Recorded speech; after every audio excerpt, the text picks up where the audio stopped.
You're live. All right. All right. We should be good now. This is the first time I've ever done YouTube, so I don't even. I'm learning all this process in real time. Why? Because nobody's gonna want to miss this one. So let me, before we get going, Call Bobby. Bobby says, "Call me Bobby." Name's Bobby. Yeah, I was going to say that. Thank you, Bobby. I did not catch that. And now I see it. Yeah. And thank you, S. Jones 39 for the cookie. Says supposed to say, "Can't wait, Feisty." Good. Thank you, S. Jones. And thank you, everybody. Like I said, please hit that red pill. Hit that like over on Rumble. All right. So. Why did you miss Duppy's? What did Duppy say? Launch his lobster ass. Launch his lobster ass. He gifted a cookie to make sure that got said. Yeah, that's crazy. You just walked right past it. Yeah. I didn't see it. All right. So you got me even doing some digging into Anthropic as well. Good. Yeah.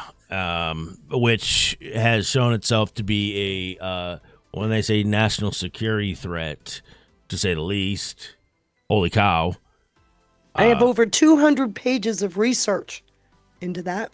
Okay, yeah. And what the story is. I've codified it. It's only in the slides one time, but I've codified it in one slide. But I've got, just so you know, I took that 200 pages and I think I made a fairly decent 5-page summary. Okay. It took a lot. I spent a lot of time on just this part of the story because it's vital to the whole story. So I'm going to go ahead and just jump right in if you don't mind. No, please. Good to see April A&E, Jackie One, Military Mom, Blue Eyes, Shelly, Only One NRS, Dixie. Hey, Dixie. Guys, make sure to please show the mods some love if and when you see them in the chat. We appreciate all their hard work. All right, what do you got here? Look at these beautiful slides. Woo-hoo. Aren't they gorgeous? Yes, they are. Okay, so I've been working really hard on this series. As you know, we call it the launch of the Purple Revolution. When we started out, we showed the timeline of all the oppositions since 2015. Mm-hmm. We went through all those timelines.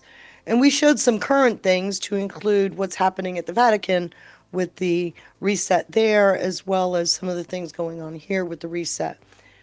The next week, I was going to detail the MIC nerve center, but SPLC dropped.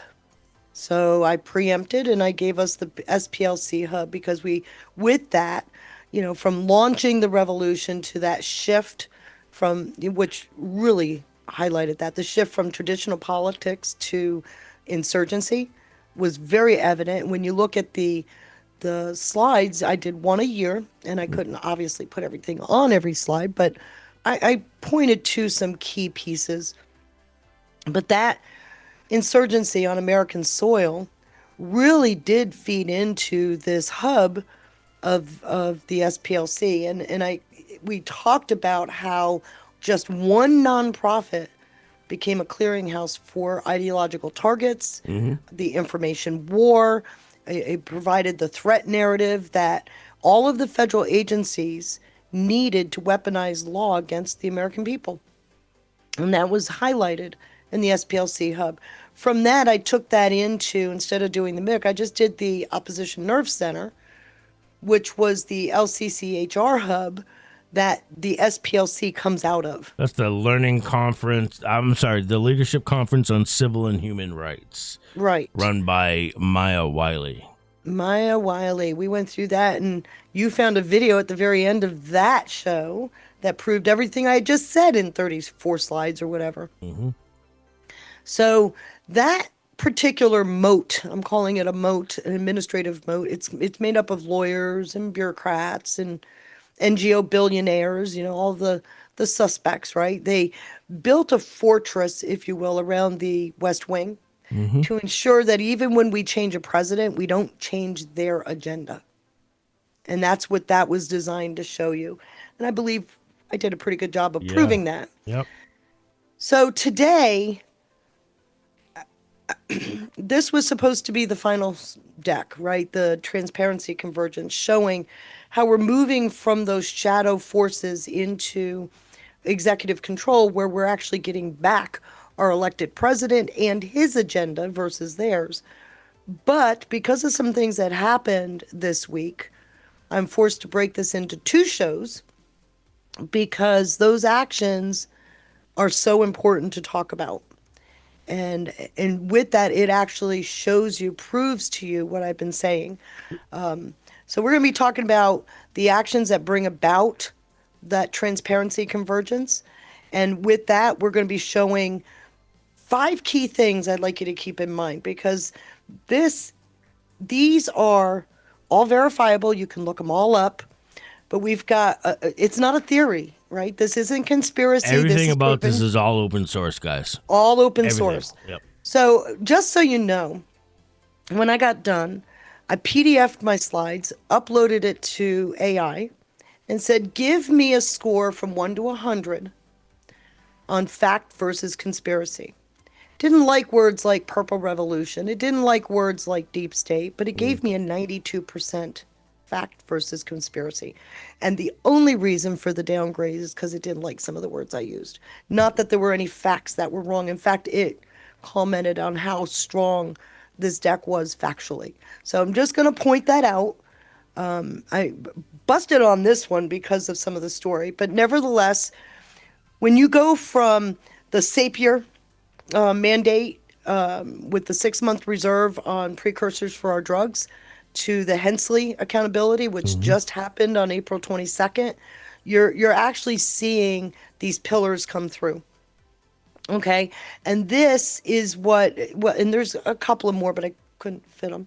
And I'll detail more of those next week with the more financial side. Just so you know, I'll have another slide with more verifiable breakthroughs. But I want you, as I go through this deck, keep this slide in mind. In fact, make a photocopy of it, hold it, look at it, because as I go through this deck, you're going to see all of this coming out. And it's an important part to the story. Okay. So making that transition now, I'm going to talk about this cover slide. We all know the Eye of Providence has been co-opted. It's the Great Seal of the United States. It was not intended for nefarious use, but it got co-opted. And they loved that we saw the conspiracy in that. But what we're watching is that system. You see all the gravestones? Right? Isn't that cool? Policy captures, NGO front groups, dark money, unaccountable entities, think tanks. Yep. And many more. Okay. So what I chose to do when I built this slide, and I had to build it in several layers, I wanted to use a wide open eye to signify 2 things. We're getting our symbolism back, right? That all-seeing eye. We're also in a new age of enlightenment where transparency is allowing us to check under the hood and see what's really going on. And there have been things that are being done that give us that ability. And I mentioned it to you yesterday when we were talking. One of the things I'm finding that is really unusual, I've been researching for years, you know that. And I bust my butt on the research, trying to dig in, trying to find answers. We are more transparent now than we've ever been. Yep. I am finding more primary source information because I try to use only tier 1, official documents. New York Times, Washington Post, throw them out the window. Yeah. The news has been intentionally jaded. Yep. But I've been just looking into tier 1 documents. I have found more information than I think I've ever been able to find, to be very honest. So that's a really new thing. So when I take my old research, which a lot of this is, and I try to update it with anything new that's happened since I did that research, I'm finding things I didn't find back when I did the original research. Wow. Which is, it's a nuance that I swear to you, it's an exciting nuance if you think about it. Yeah. Because it's showing that we're getting things back even though you don't actually see them. I mean, do you ever recall a time whenever we get released footage of an attempted assassination? No. On the day after? The No. day after, or even the day of. Trump shared the potato. It was a potato footage, but still shared it. Did we ever see that from No. anybody else ever? No. And it doesn't inhibit information we shouldn't know. Yeah. I think when we talk transparency, what transparency means that you don't have to know everything. You need to know enough to answer the question. Yeah. And there are things that are going to be kept under great seal point. for obvious reasons, right? Yeah. So whatever is going on, we're getting enough information to be able to paint an accurate picture for a change, something we haven't been able to do. Right. Okay, so here we are. The mask has slipped. I'm telling you right now, for the first time, we're gaining visibility, and We truly do live in an information age. Yes. Yeah. And that visibility now is being turned into a weapon of accountability against what you see on the left side of the slide. And so that's a big deal, right? We're being dragged into the light here. You know, there's no way to deny. And what it's going to do, it's going to give everybody a frame of reference now. So it, like, God forbid, worst case scenario, so let's say somebody else came in office, in the next term. Now everybody's going to be able to reference back to this time and say, well, no, the previous administration was just really transparent. And now you guys aren't at all, right? So let me point something out to you, because one of the things that's important to note, and I lost my slide shift. I had a way to do the slides here on the main screen and I can't now, so hold on a minute. So for decades, visibility has been what we've all been crying for, right? We've all said it. Sunlight disinfects. But what I'm going to show you today is that in this era where we're at now, visibility isn't the outcome. It's the mechanism that's being used to control those shadow networks. So, and we're witnessing that. There's a fundamental flip happening right in front of us. And where they used to hide, it's being turned into a high definition lens, if you will, for the executive nerve center. Where I showed you before, we had the opposition nerve center. Right. Now I'm showing you the executive nerve center and that visibility, because at the same time that they're gaining insight like things through Doge, the public is being brought along. So with the public and the executive office, we are watching their dismantling, something they don't like. And if you look at this particular slide, you're looking at the 4 nerve centers, right? The 4 nodes of control. And I will show you how that is going to be mapped, how it's being mapped, and how it's being dismantled today. So this is the opposition nodes, the 4 nodes of the opposition. All right. So last week we went through the institutional nonprofit node. Yeah, the NGOs, okay. Right. So the administrative state, I'm highlighting the administrative state today because it's the administrative state and the MIC together because of actions that happened just last week. The military industrial complex, which Trump just talked about in that video. Yep. So these two are pretty much in focus today. Next week, I'm going to go through that final node, the financial stuff. Although some of it's spilling in today, the majority of it is coming next week. Okay. So let's look at the nerve center, if you will, from the perspective of the 4 pillars, but let's break that down. Okay. This is the legacy institutional. This was what we went through last week. And we show that the narrative starts up here with these NGOs. Okay. They build influence bridges. Remember I showed you that? Yeah, these are just a couple examples, right? I mean, there's so many more, especially under the LCCHR, which is, again, the Leadership Conference on Civil and Human Rights. Excuse me. Underneath it, they've got 240 plus NGOs under its umbrella, right? Like the Southern Poverty Law Center, like the ACLU, the ADL. But then you also build bridges with people, and that's where the revolving door comes in, which is what this is signifying. You get your talent, you get them into government, they write the policy that they come out of government to advocate for through the LCCHR, and they keep going through this revolving door model. So this is the heart, and it's a plug and play, which I'm about to show you. It's a plug and play. Like I said, last week we went through this in extreme detail. So what she's explaining essentially is that I suspect is that when it comes to quote draining the swamp, if you think it's easy and you think it's just getting rid of a couple of individuals that are congressmen and women, corrupt congressmen and women, then it's a lot more in depth than that. Well, right? Yeah, it is, and it not only is it a lot more in depth, but it's designed to be that way. Complexity lends itself to opacity, right? The more layers you build, the more opaque it gets. So you needed an internal lens. I believe that's where Doge really hit the final blow. But this is, like I said, this is what we did last week.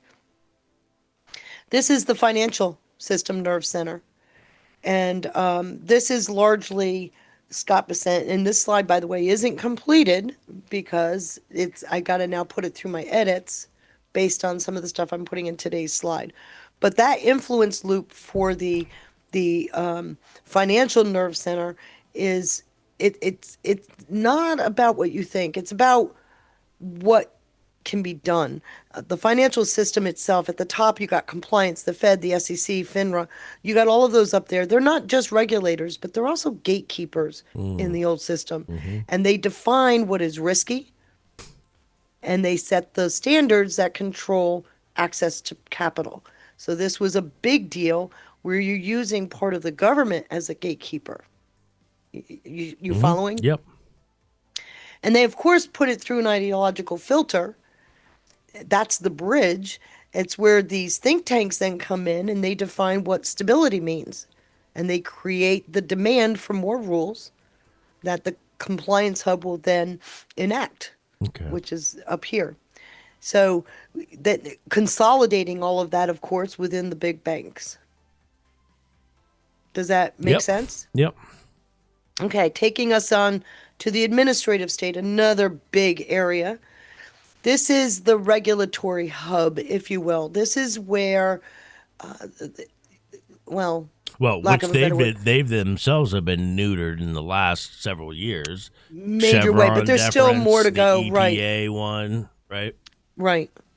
Supreme Court rulings, I mean. And removing some of the regulatory processes within the agencies has also neutered them.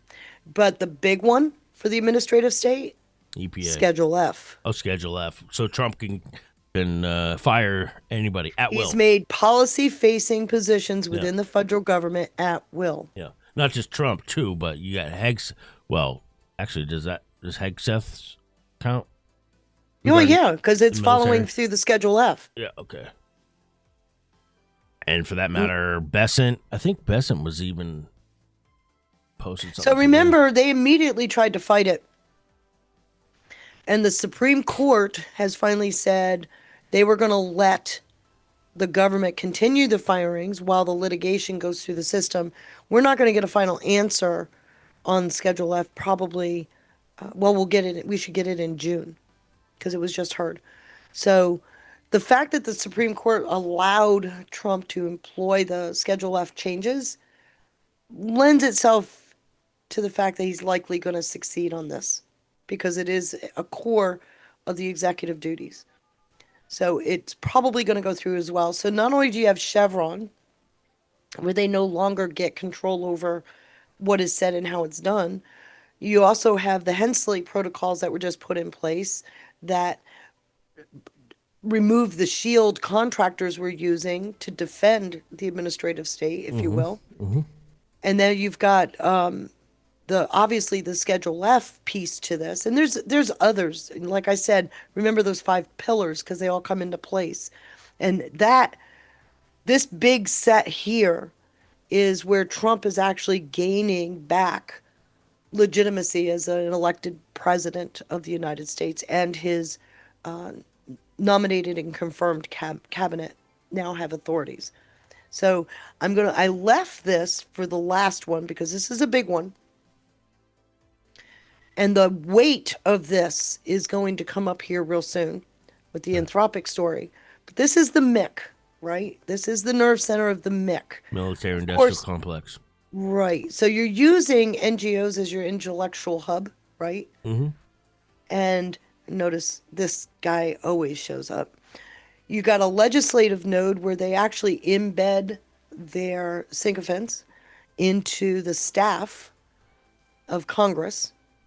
So they're now a part of writing the laws that come back into the administration for the regulations, right? Yep. And then, of course, you got the industry core, which are the big five, the big five contractors, which the Hensley protocols have just now dismantled, which we're going to go through.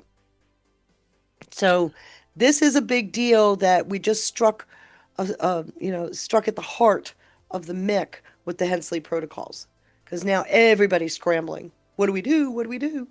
So, and I really wanted to go through those, and hopefully you can see, I intentionally designed them very similar because it is a plug and play pattern for all the nerve centers, and you can see that now, right? Mm-hmm, mm-hmm.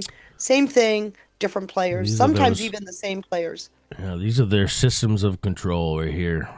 So where LCCHR operates with over 240 member organizations, Yep. the MIC operates with over 1,500 Holy cow. member organizations. About the comment I made about the swamp draining and thinking that it's going to happen overnight, guys. No. Holy cow.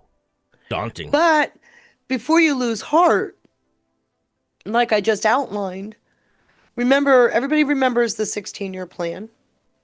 Trump's first term, Biden's pause are the first 8 years, right? Trump's second term and the successive presidency will be the second part of the 8 years, which will retake our government back. So we've got about 6 years to go. So we took their 16-year plan to destroy the country and instead flipped it to a 16-year plan to secure our country. Okay. Right. Wow. And the majority of the ship turning, the majority of the plan is completed by the end of 27, fiscal year 27. So by September 30th of 27, the majority of this will be completed. Fiscal year 28, which starts October 1st of 28, right before the election, is the beginning of the rebuilding. Are you telling me that by June or July of 2027, we're going to have an entirely new government? Not completely new, but at least a government that can now self-correct. Yes. And we've got to rebuild. So reason why this year is a pivotal date is because a lot of the work that needs to happen to prepare for 2027 is happening right now. This goes back to that. I got to find that. I need to go find that Monica Crowley comment where she said that Trump has put in things in place that nobody knows about. Nobody knows about. Hasn't been publicly discussed or aired. That the measures that have been put in place just that will ensure. And just so you know, future. I've tried to document as many of them as I can, and there are a lot. To do that, I would need probably 6 weeks of this series, just this part. Okay. Because there's so much that is happening. What I've tried to do is highlight the big ones that actually turn the key in the lock to unlock it.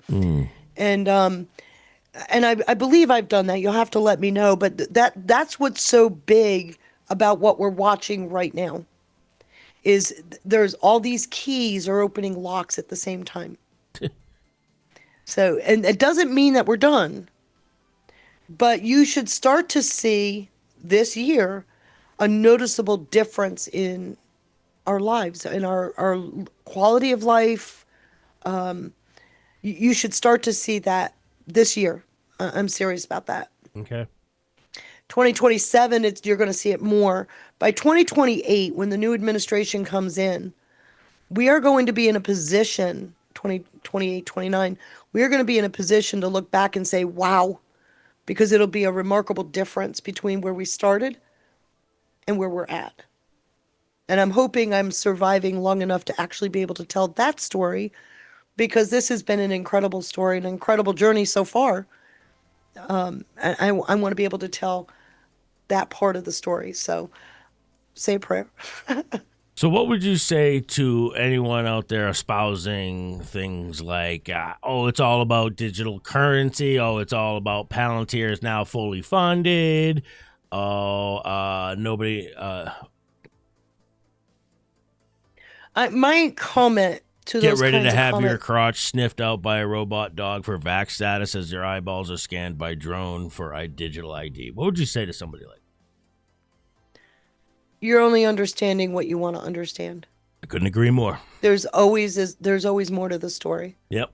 And if you always look at things through the lens of the corrupt SOBs, you're going to find the corrupt SOB stuff. You're going to find it everywhere you look. Yeah, that's called confirmation bias.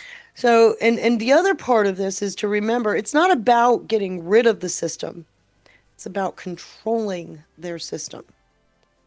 And you throw out what you don't need and you keep what you do. Yep. And that's what we're watching happen. I mean, you want any indicators? Everybody's been worried about the midterms. Everybody, and rightfully so, right? Yeah. But I mean, as everybody starts worrying about this, we have a Supreme Court ruling that is making space for all these other states to start redistricting properly, right? Properly. And we're and the GOP or conservatives or Republicans are gaining a massive amount of seats. And here's another one. Of all people who are leading candidates for governor of California Is a Republican. it's not a lib.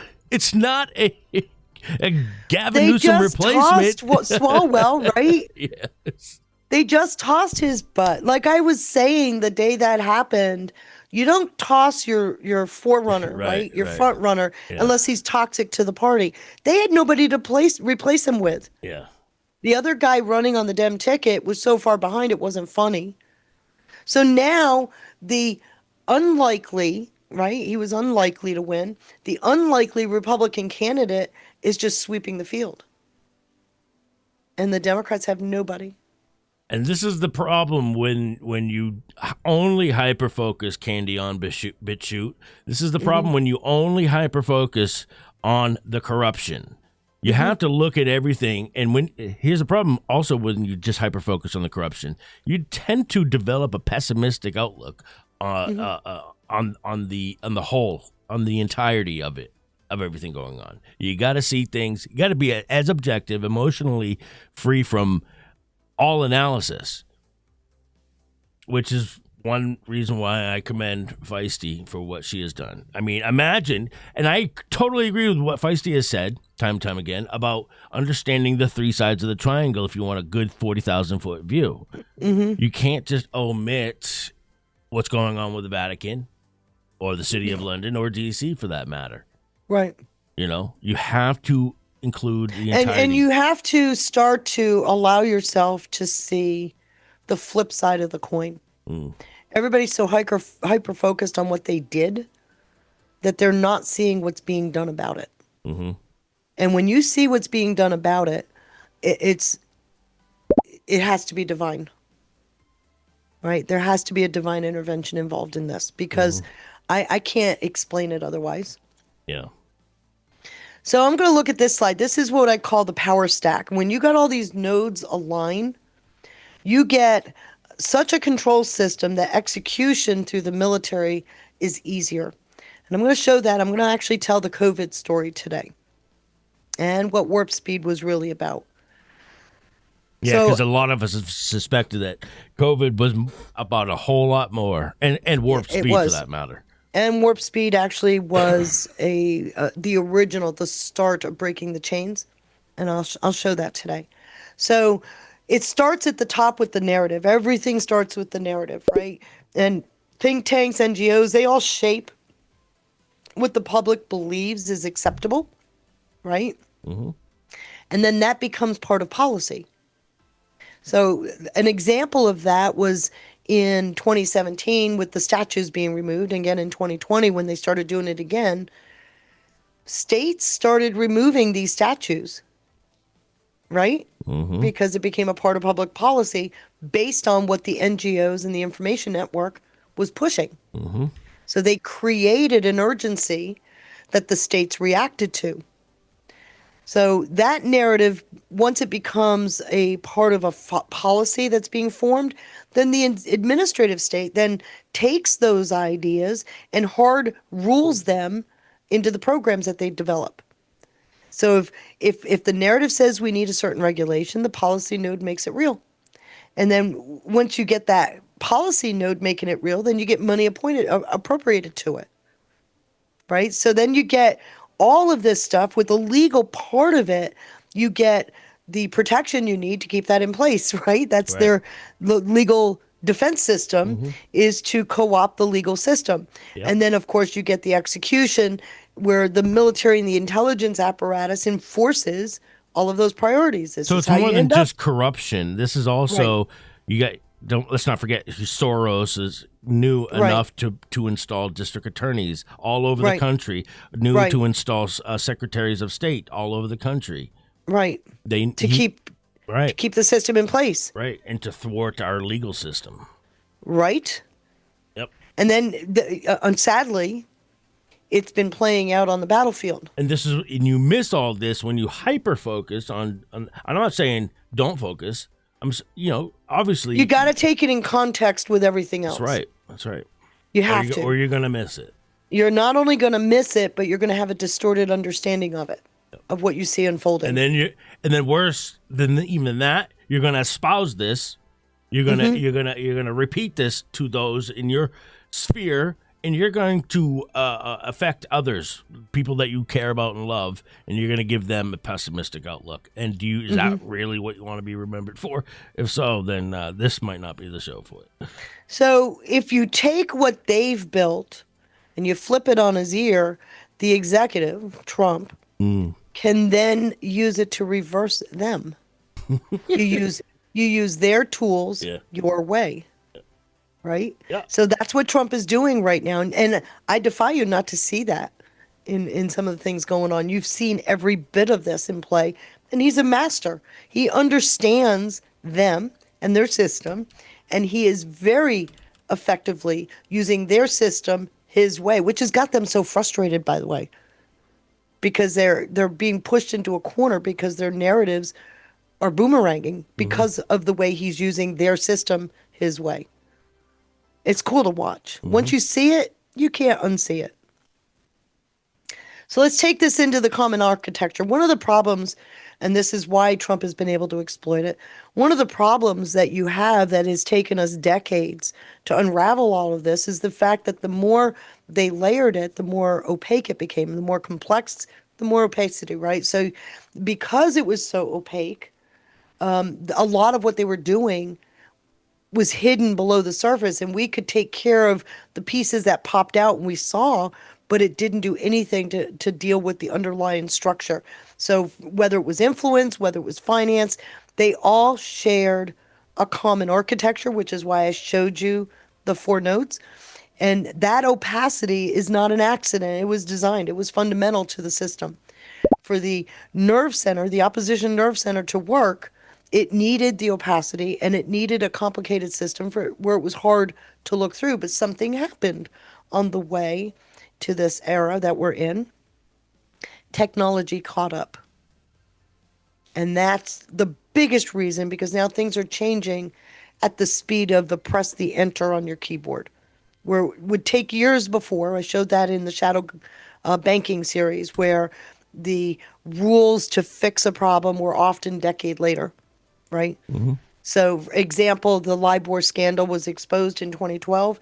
It was 2023 before that shift to SOFR actually completed because of the the issues that we're facing. So that the opacity chain is the fragmentation that leads to disconnection, right? It becomes the the the delays, all of that, which result in the lack of visibility. And then you take that architecture and you make it one piece of control.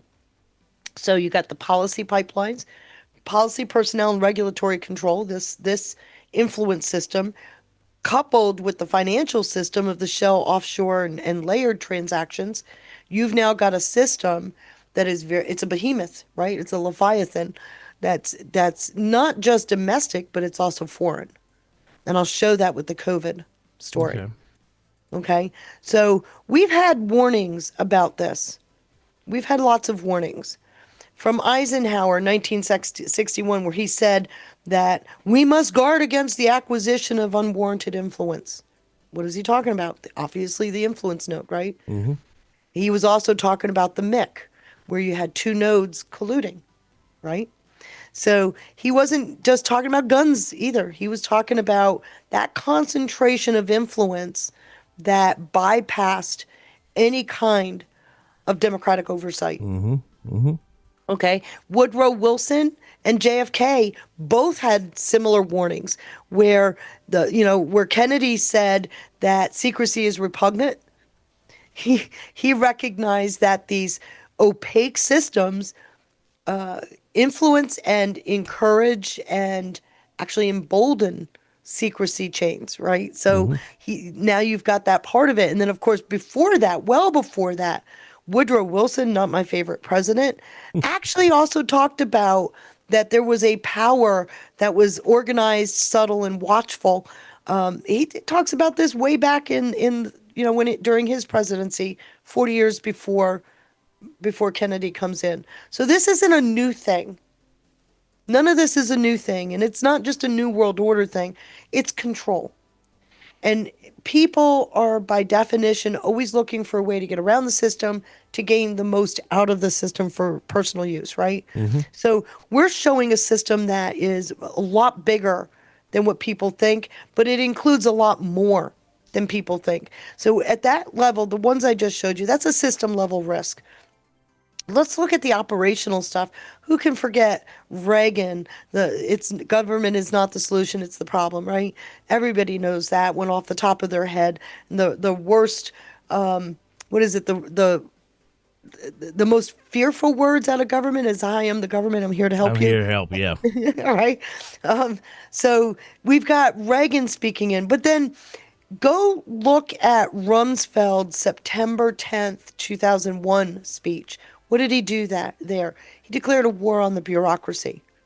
And I've been trying to get people to actually listen to that speech because that video we opened this show with is an answer to that. Obviously, there needed to be something else Wow. more than what we had in 2001 to deal with this. And I encourage people, please, play them back to back. They're in my Coggon channel, by the way, Sean. Both of them back to back. Because he declared a war on bureaucracy. Less than 24 hours later, we have 9/11. And it wasn't even that. 16 hours later.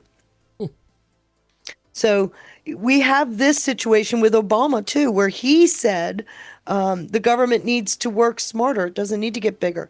Ironically, under his administration, the government more than doubled. And whose? Obama's administration. Yeah. Government more than doubled. Wow. So, yeah, It was huge. already big before that, too.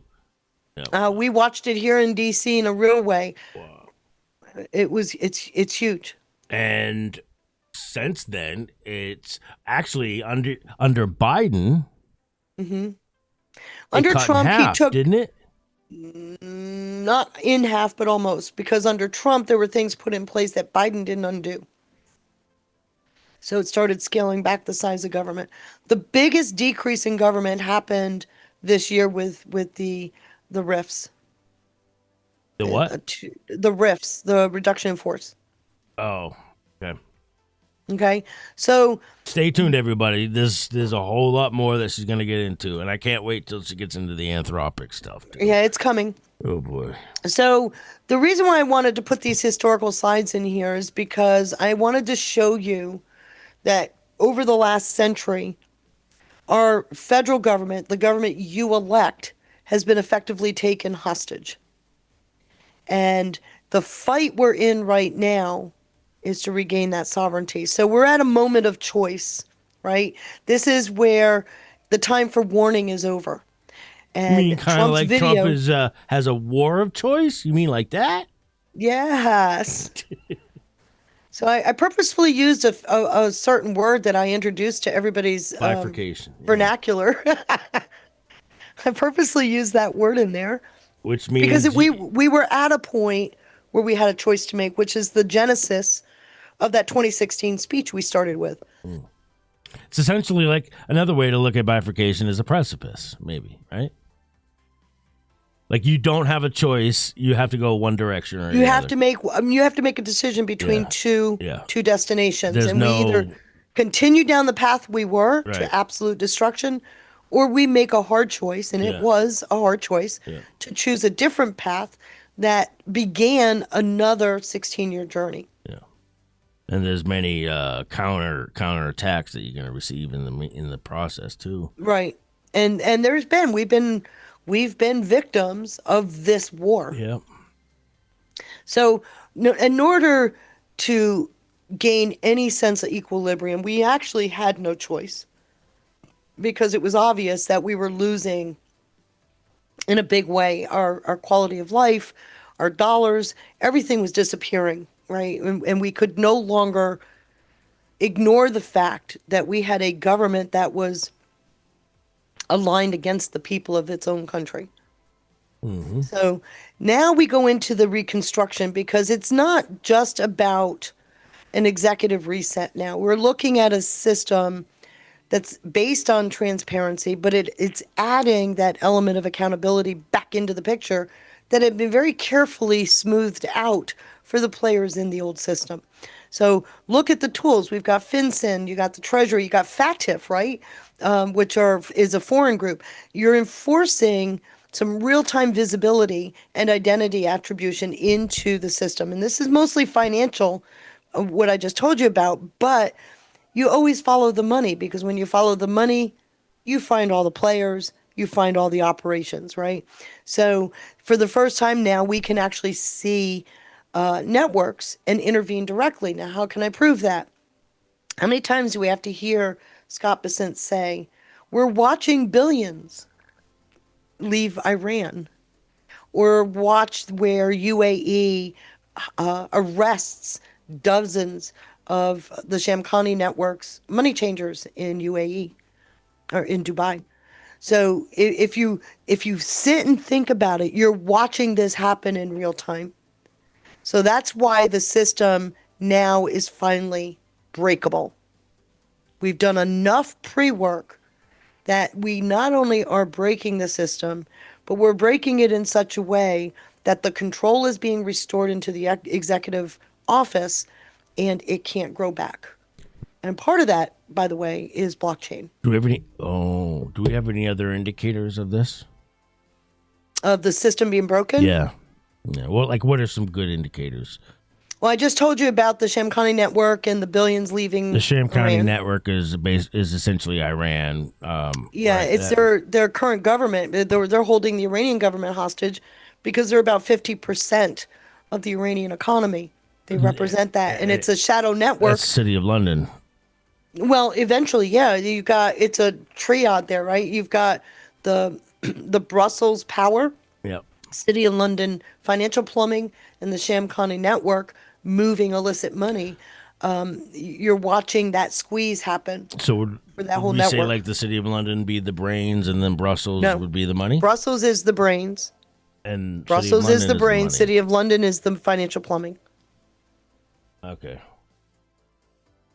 Is that Yeah, making well, sense? if you question that, guys, just ask yourselves, okay, so what does England produce a value that props its government up, that props its Yeah, I can tell you right now. I know. Ask me. Shadow banking. Period. Well, the whole idea that they convert petrodollars into euros, Yeah. they then take a cut off that, right? Yeah. So they are the center of this system they looked the other way as these networks used their shadow bank system. So they exploit the fractions in the fractional reserve aspect of it. Or Yes. That's how they make their and interest and all that. Okay. So, but what we're getting right now is visibility in real time. And that visibility is being exercised across all the nodes. And I'll show you this because now we're getting to a point where we can actually start to see a resolution to everything we've been watching. And I wanted to go through the fact that we're in a place where the war is on. Okay, so you got the constraint war, got this old system, the old guard, fighting against the new system, the new guard. The choke points in all these slides I'm about to do are in the center.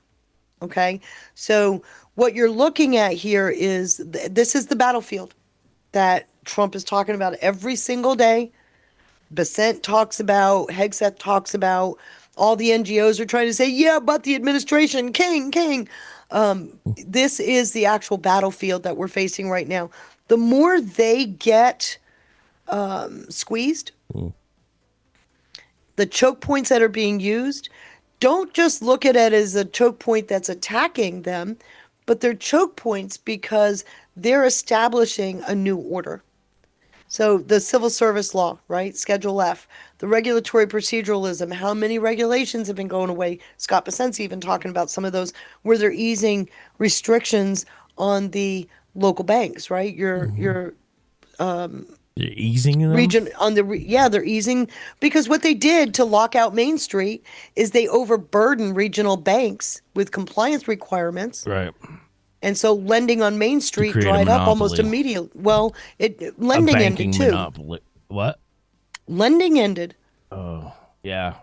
The regional banks used to be, they're the ones that injected liquidity into Main Street, not Citibank. Remember everybody when you used to put money in a savings account and that used to gain at least some interest? Thank you, Dodd-Frank. That went away. Did you see Barney Frank on with Jake Tapeworm yesterday? No. Yeah. No, I've been a little He bearish. called out the left big time last night. Good. Yeah, and he entered hospice, and he says the Democrat Party is entering hospice too. Well, I agree with him, to be very honest. Barney Frank of all people. Right. So what I'm showing you here, this is the administrative state, and the union contracts is one. I didn't get to detail it in this deck. It's going to have to wait. But when Trump came back into office, because of remember during COVID, federal workforce was allowed to work from home? Yeah. Which is illegal, by the way. It was never legal to do that. So one of the first orders that came out of the executive office was that all labor contracts had to be reviewed to see if the provision to work from home was in the contract. Why? Because it would void, because it's against federal law. It would have voided the contract. Wow. So I didn't get a chance because this deck is already so long to detail that. I will promise to add it to next week. Feisty. You think that was a end That was a shot over the bow saying, I'm coming after your fucking ass. Wow. Feisty. Damn. Yeah. Warp speed. So that's included in the warp speed. Well, no. I actually had to remove this piece and put it into next week because it has a financial component to it. But and I will show that. But the new innovations are being put in place while they choke the other side. So they're using these choke points. Which is union contracts, regulatory proceduralism, and civil service law.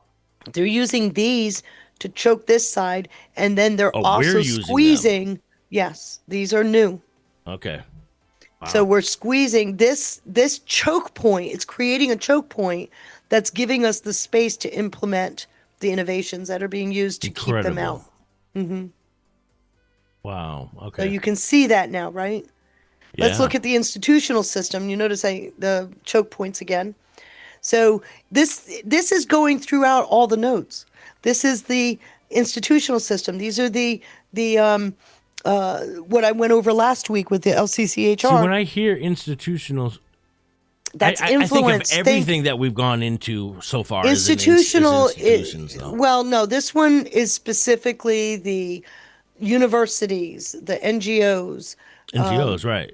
right? This is Which all of can't that. you put the administrative side into that No, the as well? administrative state is a different animal. That's when these other nodes embed themselves inside the administrative state, like as a staffer in Congress. Oh, okay. So there's Lobbyists. two different pieces. You got to break them out. Okay.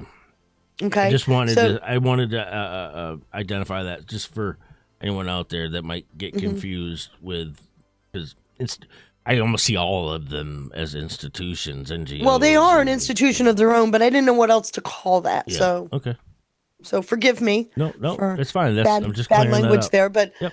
but I see the institutional piece as a huge, because it's the most public facing of all the three, right? When you got NGOs setting a narrative. So the choke points, tax exempt status. Remember, Holy 2 weeks cow. ago, Hold on a Scott second. Bissett just announced a change in the 990. Go ahead. I got a little breaking news. Things A are person popping. was shot at the monument. Yeah, things are popping off right now. The Secret Service confirms a man was shot by law enforcement near the White House, and then from shout out to Spin City, who I think we're going to be taking on here at America Rising at least once a week. But says breaking news: person was just shot at the Washington Monument. Do you want me to stop sharing so you can show no. something? No, that's fine. Okay. This Thank is you for that. This is too important. Yeah, so Chris Doom told us this is the reason why all of this is happening. that's why this is going on. You can't dismiss it anymore. Dismiss at your own will. Yeah, right. So if you recall, 2 weeks ago, Scott Bissett announced that he's changing the 990 form. What's That's the the 990? form. The 990 form is the form that NGOs submit showing all their donors. And over the decades, they eroded the 990 reporting so that they could shield and hide their donors. He's announced that that's changing. That's coming huge. in. That is huge, and I've got that in next week's deck. Wow. The academic credentials Trump has been taking on the universities for DEI. But nothing's happening, guys. Nothing's Yeah, of happening, course okay? not. No. Pay no mind. Nothing's happening. Right. Trump's just sold out to the Zionist Israel, everybody. Right. Bullshit. So then you got the narrative filtering.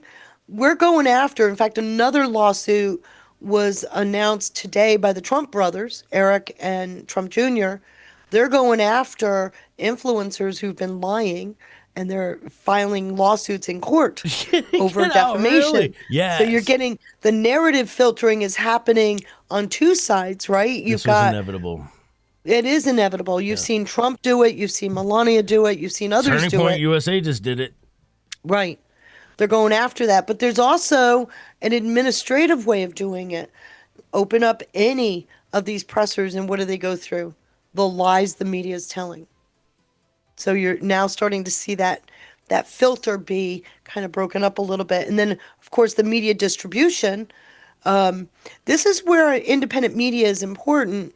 And I believe why we should be very careful, because it's a huge responsibility to be honest, intellectually honest, and as accurate as possible. I realize we're dealing with open source information, but when you add your nuance to it because it sounds good or feels good, as something you want to be real, doesn't make the news real. And so that's important because we're watching MS Now go down, right? We're watching legacy media take a haircut in favor of independent reporting. And just so you know, it doesn't mean you have to be right 100% of the time, but you have to be intellectually honest. Yes. Okay. Oh, So, and then the donor networks are being challenged right now. they shouldn't be entertaining That's the Act between Blue. right or wrong. They should just be reporting. Right. Yeah. First of all, you don't need your news to tell you how to think, Right. tell you what's going on, Right. but not how to think. Well said. So then the final one is the donor networks. That's the the Act Blue investigations that are going on at both the state and federal level. So, and if you take the tax exempt status, like the investigations that are going on with Planned Parenthood and fraud and all the fraud investigations, and add that to the donor networks, that's a huge stake at the heart of a shadow network.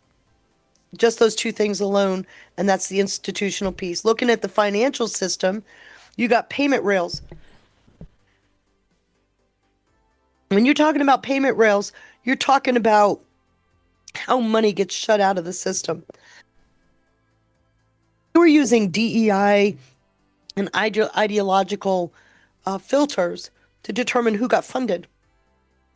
And you're seeing now where, remember when Trump was debanked, we've also seen, because debanking's been happening now for over a decade, but it didn't wake a lot of people up until Trump got debanked during the Biden pause, right? So here we are watching those payment rails be corrected because that's an illegal behavior, and that there's an actual executive order on that. The ESG mandates gone, and they're actually prosecuting on those. What's an ESG mandate? The environment, social governance, ESG, right? All of the feel good pieces, right? So the debanking I mentioned, the clearing and settlement, which is being put in place right now, where we're upgrading the SWIFT network with a blockchain speed so that you make the system fast enough that manipulation can't happen, and it's on an immutable blockchain. So you also, if somebody tries, you got them square to none. So that's happening now. And then of course you got data and surveillance. FISA was just authorized again for another year. I do think there will be some big changes next year, but FISA was just authorized against. But this goes deeper because we're monitoring and we're scoring and the control of every transaction in the financial system. So that's where the data surveillance piece is a bit different. These two last pieces are the reason for the blockchain. And no, it's not a CBDC, folks. It's not. So for anyone new or that might catch this later, that's just now starting to become privy to the state of the country. If you don't know what FISA is, it's a Foreign Intelligence Surveillance Act of 1978. It's a federal law that establishes procedures for the surveillance and the collection of foreign intelligence on terrorist activity on U.S. soil. Right? No, it's well, it could end up to be that, but it was always intended to look for foreign terrorism. So here's where the rubber gets sticky on the road. Because increasingly over the last 12 years, that terrorism was homegrown. CARE and groups like that. The queer Marxists, right? Antifa. DSA. The cartel activity. So you got terrorism that is homegrown. It's on our soil. Antifa, so, Democratic Socialists of America. Right. So the surveillance started to include domestic activity more and more. And that's where you get into that ideological battle that you're not supposed to be surveilling me. And that's, I understand that battle, and I think I could debate both sides of it, pro and con. But the fact of the matter is, there was terrorism being developed in our own country. It was a part of the final battle to take down this country, was to create a set of conditions that made you too afraid to stand up against your government. So we've got to remember that, and I think that's important. Let's go through the MIC, the final time here. So you got budget and appropriations. That's being played out right now.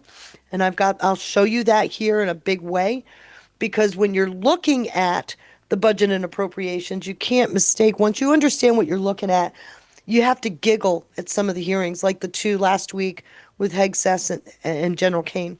The NDAA legislative process right now is playing out as we speak. Kane looks so awkward. Who? Kane looked very awkward during that. Well, because the He's generals not political. They're not political. Yeah. The generals, the working generals, are not political body. And they try to make it political. He's thrown into a political role as the head of the Joint Chiefs. So, I mean, he doesn't have a choice. Yeah. So it is an uncomfortable thing. He's been a battlefield commander for how long? Yeah. And now he's the head of Joint Chiefs, which is a political body. So, and you can see the difference, which I'd rather an uncomfortable cane Yeah. than a very relaxed Millie, That's wouldn't you? that's a great point. Actually, I didn't think about it that way. Great point. Yeah, I would much rather an uncomfortable cane because if I know he's uncomfortable, then I know he's not doing it for personal gain. And Bobby just said, asked a great question. How many of the huge donors, do you think are going to just stop now that they will be considered public information? It's not thanks just to what these Besant huge. just is Yeah, implementing it's here. not just, remember, this isn't, that's where the Act Blue investigations come in. It's not just the huge donors. Remember, we had straw donors, remember? Where they took these large donations and broke them out. Yeah. And old ladies who can't afford $5 were given 5,000. So you've got that piece to it, which has got to be broken out. But you also got the foreign component, which on Act Blue's site, they give you instructions on how to Instructions. bypass the address An if you're a admission. foreign person. I showed it to you. I've shown you that. Incredible. It's still on their website. So, we're not just talking about these billionaires donating money. We're talking about the origin of money. So there's a lot more to it, and the 990 changes are a big way of fixing that. There's still going to need to be some legislative activity and accountability. I think the Act Blue situation is a big one. So there's that. Procurement process. Pete Hegseth is really kicking ass with He that one. really is. My gosh. Yeah, he this really is. Anthropic thing, you guys are going to realize. big. You're going to realize just how much Pete Hegseth, the role he's played. And didn't I just hear the other day that he had thwarted a color revolution that was being Yes. planned within the Pentagon? Well, I will show you with the Anthropic story how he was able to thwart it. Okay? Yep. And you're going to laugh because everybody think Doge is dead. Are we going to get into the Iran thing too? No, I don't have time today to get into all of that. Okay. I can get in. Oh, you're talking about the school. The Yes. school. So let me talk about the battle for power. Let's start with that because we're talking about a reset that's happening. You've got an activity going on in Congress that is protecting the old guard, right? And this particular Tom Tillis is the archetype, if you will, that is protecting the old guard. Yep. And the mask is slipping. This is a tweet Tom from Tillis, Ed Martin. really? Yes, Tom Tillis. This is a tweet from Ed Martin, and it's from an article in Politico. He copied and pasted it, and he added it to the bottom of his tweet, okay? Took a screenshot. So Tom Tillis, Ed Martin deleted this post, by the way. Did he really? Yes, he then deleted the post. Is that because Tom Tillis capitulated? No, Okay. it's because the message was received. All right. Wow. Okay. So he says, "Hey, Senator Tom Tillis, are you okay? Having memory issues for retirement? You called me on my cell phone recently to block a pardon of one of your constituents, remember? Now, the pardon issue isn't the issue, okay? And I have it. I don't have time to bring up the article because it's a neat story. But what this is about is in the article, there's a message from Tom Tillis that says, by the way, I don't think Martin is employed by the DOJ anymore either, is he?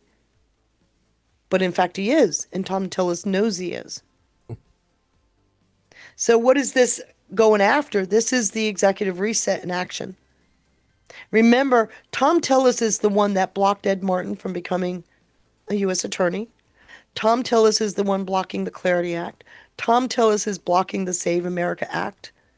He's So one it's of not those. John Thune? No. I've been trying to explain that to people for a while. John Thune will bring a vote to the floor when he's got the votes to pass it. You got an old guard in there that's doing this. Okay. So here you have a classic battle playing out right in front of you. Right? This is the battle for power. The old, the new. So let's take this system war one step further before I get into the big thing. Because now that you can see the mask is slipping, let's talk about the two paradigms, right? And this is where I'm going to get into Anthropic. We are in a war, right? We've got two fundamentally different paradigms here. The old one is centralized, locked, and fragmented, right? This is over here. And the new one, they and obviously they operate on secrecy. But the new one is distributed. That distributed intellect, that distributed sovereign power, it's looking for and seeking out absolute freedom for our country, to regain the country's sovereignty. The executive over tradition over the last 100 years has been locked out of the system. So what you have, oh my gosh, Sober Lady, thank you, $50. $50 Rumble Rant from Sober Lady says, thanks so much for all your time, energy, and hard work. You guys are amazing together. Love you. We love you too, Sober Lady. Thank you. You God so bless much. you. So here we're looking for sovereignty. We want truth. We want, intellectually honest discussion would be nice for a change, right? And because you've got an executive that's been locked out of the system, he's had to claw back the ability to get the keys to the locks. And that's what we're watching. Keep in mind that this doesn't happen unless they found a way to siphon our capital out of it, right? They had to have money to do this. They used your taxpayer dollars, which I will show. So information is also a form of capital if you think about it. Yep. Because if you can weaponize information, you can make money off of it. It becomes policy, right? Policy gets, It's like blackmail's a currency. well, blackmail is what's going on with that. So let's talk about the, the sovereignty is happening. We're getting into this. You like my use of the lion, by the way? And the eagle, but I liked the lion. Let's talk about something that just happened last week. Carly put out a video where she said, excuse me, my cat's up here and I gotta hide my goldfish. Sorry. That was my lunch. She put out a video of this guy. This guy's Patrick Nevins. They were doing the NDAA hearings last week in the House. He's a staffer on Homeland Security. And she put out a video and she said, when you got nothing else, pull Ukraine out of your ass. And she put up a Ukraine piece. And I get where she was going. I understand. But when you look into this, it's about a lot bigger. It's a lot more going on. When you add Anthropic to the story, the scope of this is even bigger. Patrick Nevins is the architect of the fiscal year 27 NDAA. This says 26 because it includes actions that were required in the fiscal year 26 NDAA. The actual 27 NDAA is the objective, which comes out hopefully by September, which is usually late. But he's actually building in some firewalls that the MIC has been holding, right? He's building in some guardrails. He's also looking at what they call... By the way, an NDAA, for everyone out there, sorry, Feisty, is a National Defense Authorization Act. Right. It essentially lays out the priorities and the funding for the administration. For the administration, DOJ, DOD, DOW now. So, and all of their services. So one of the things that comes out of this is he's doing, and this is where Ukraine comes in, he's doing a direct to supplier piece in the NDAA where the field commanders can go directly to the supplier. And what they know, they're getting rid of the middleman. What they know is down here in the bottom is that roughly 70% of all appropriated dollars, which is where Ukraine comes in, never makes it to the battlefield. And so using the Ukraine, so all that money's being fleeced, and it's going into the big five, right? The defense contractors. Yeah. So it never makes it there. Yeah. So we got Pearl, we got the Speed Act, we got a few things going down, but the truth of the matter is what he's highlighting is the prime monopoly piece of everything, right? You're looking at the battle for defense, this extreme control piece that they're using, and the hostage piece of it is important because the big five captured the majority of all the funding and then shielded their supply chains from oversight. So they're supplying themselves. And so it's a recycling money. You see it, right? Obviously, that creates a delay. How many times do you hear Trump talk about major contracts where they never produced? Extreme delay, which creates operational risk, right?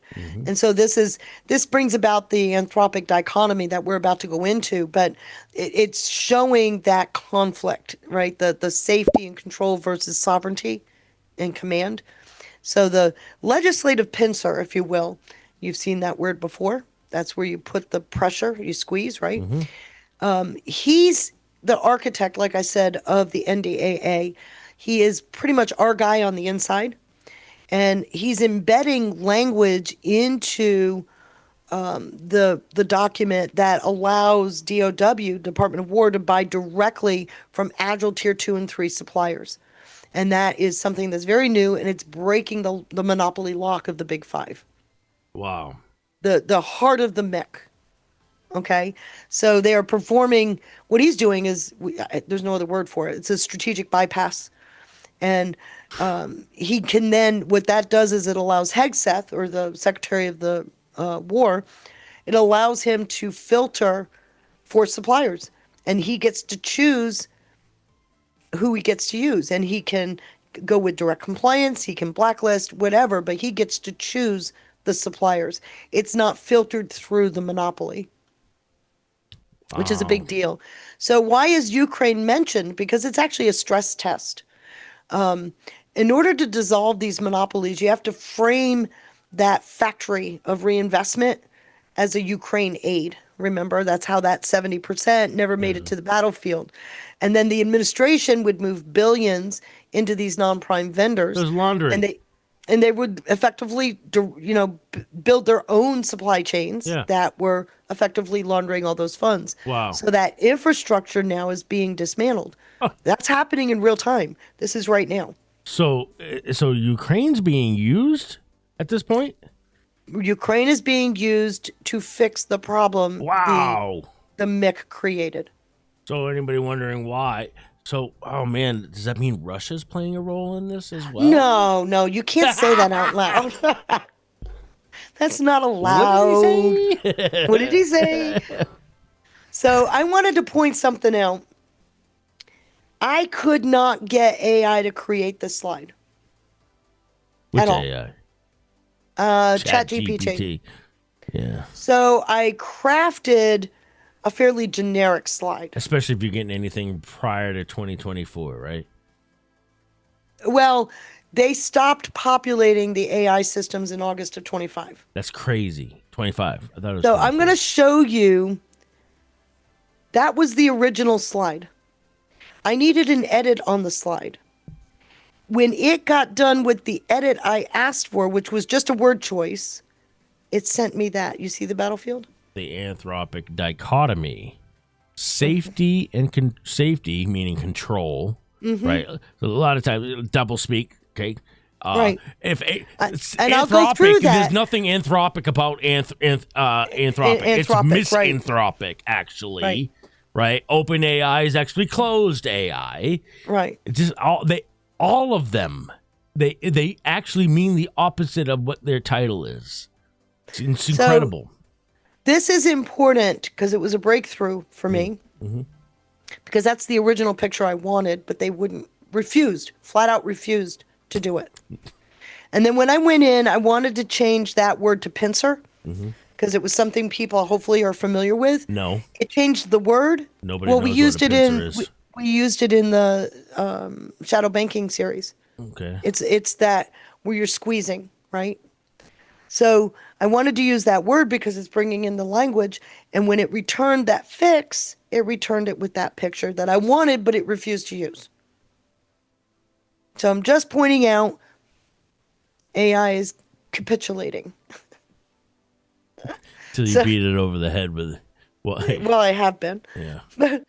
So taking this to the next level, I got to talk about the COVID story, okay?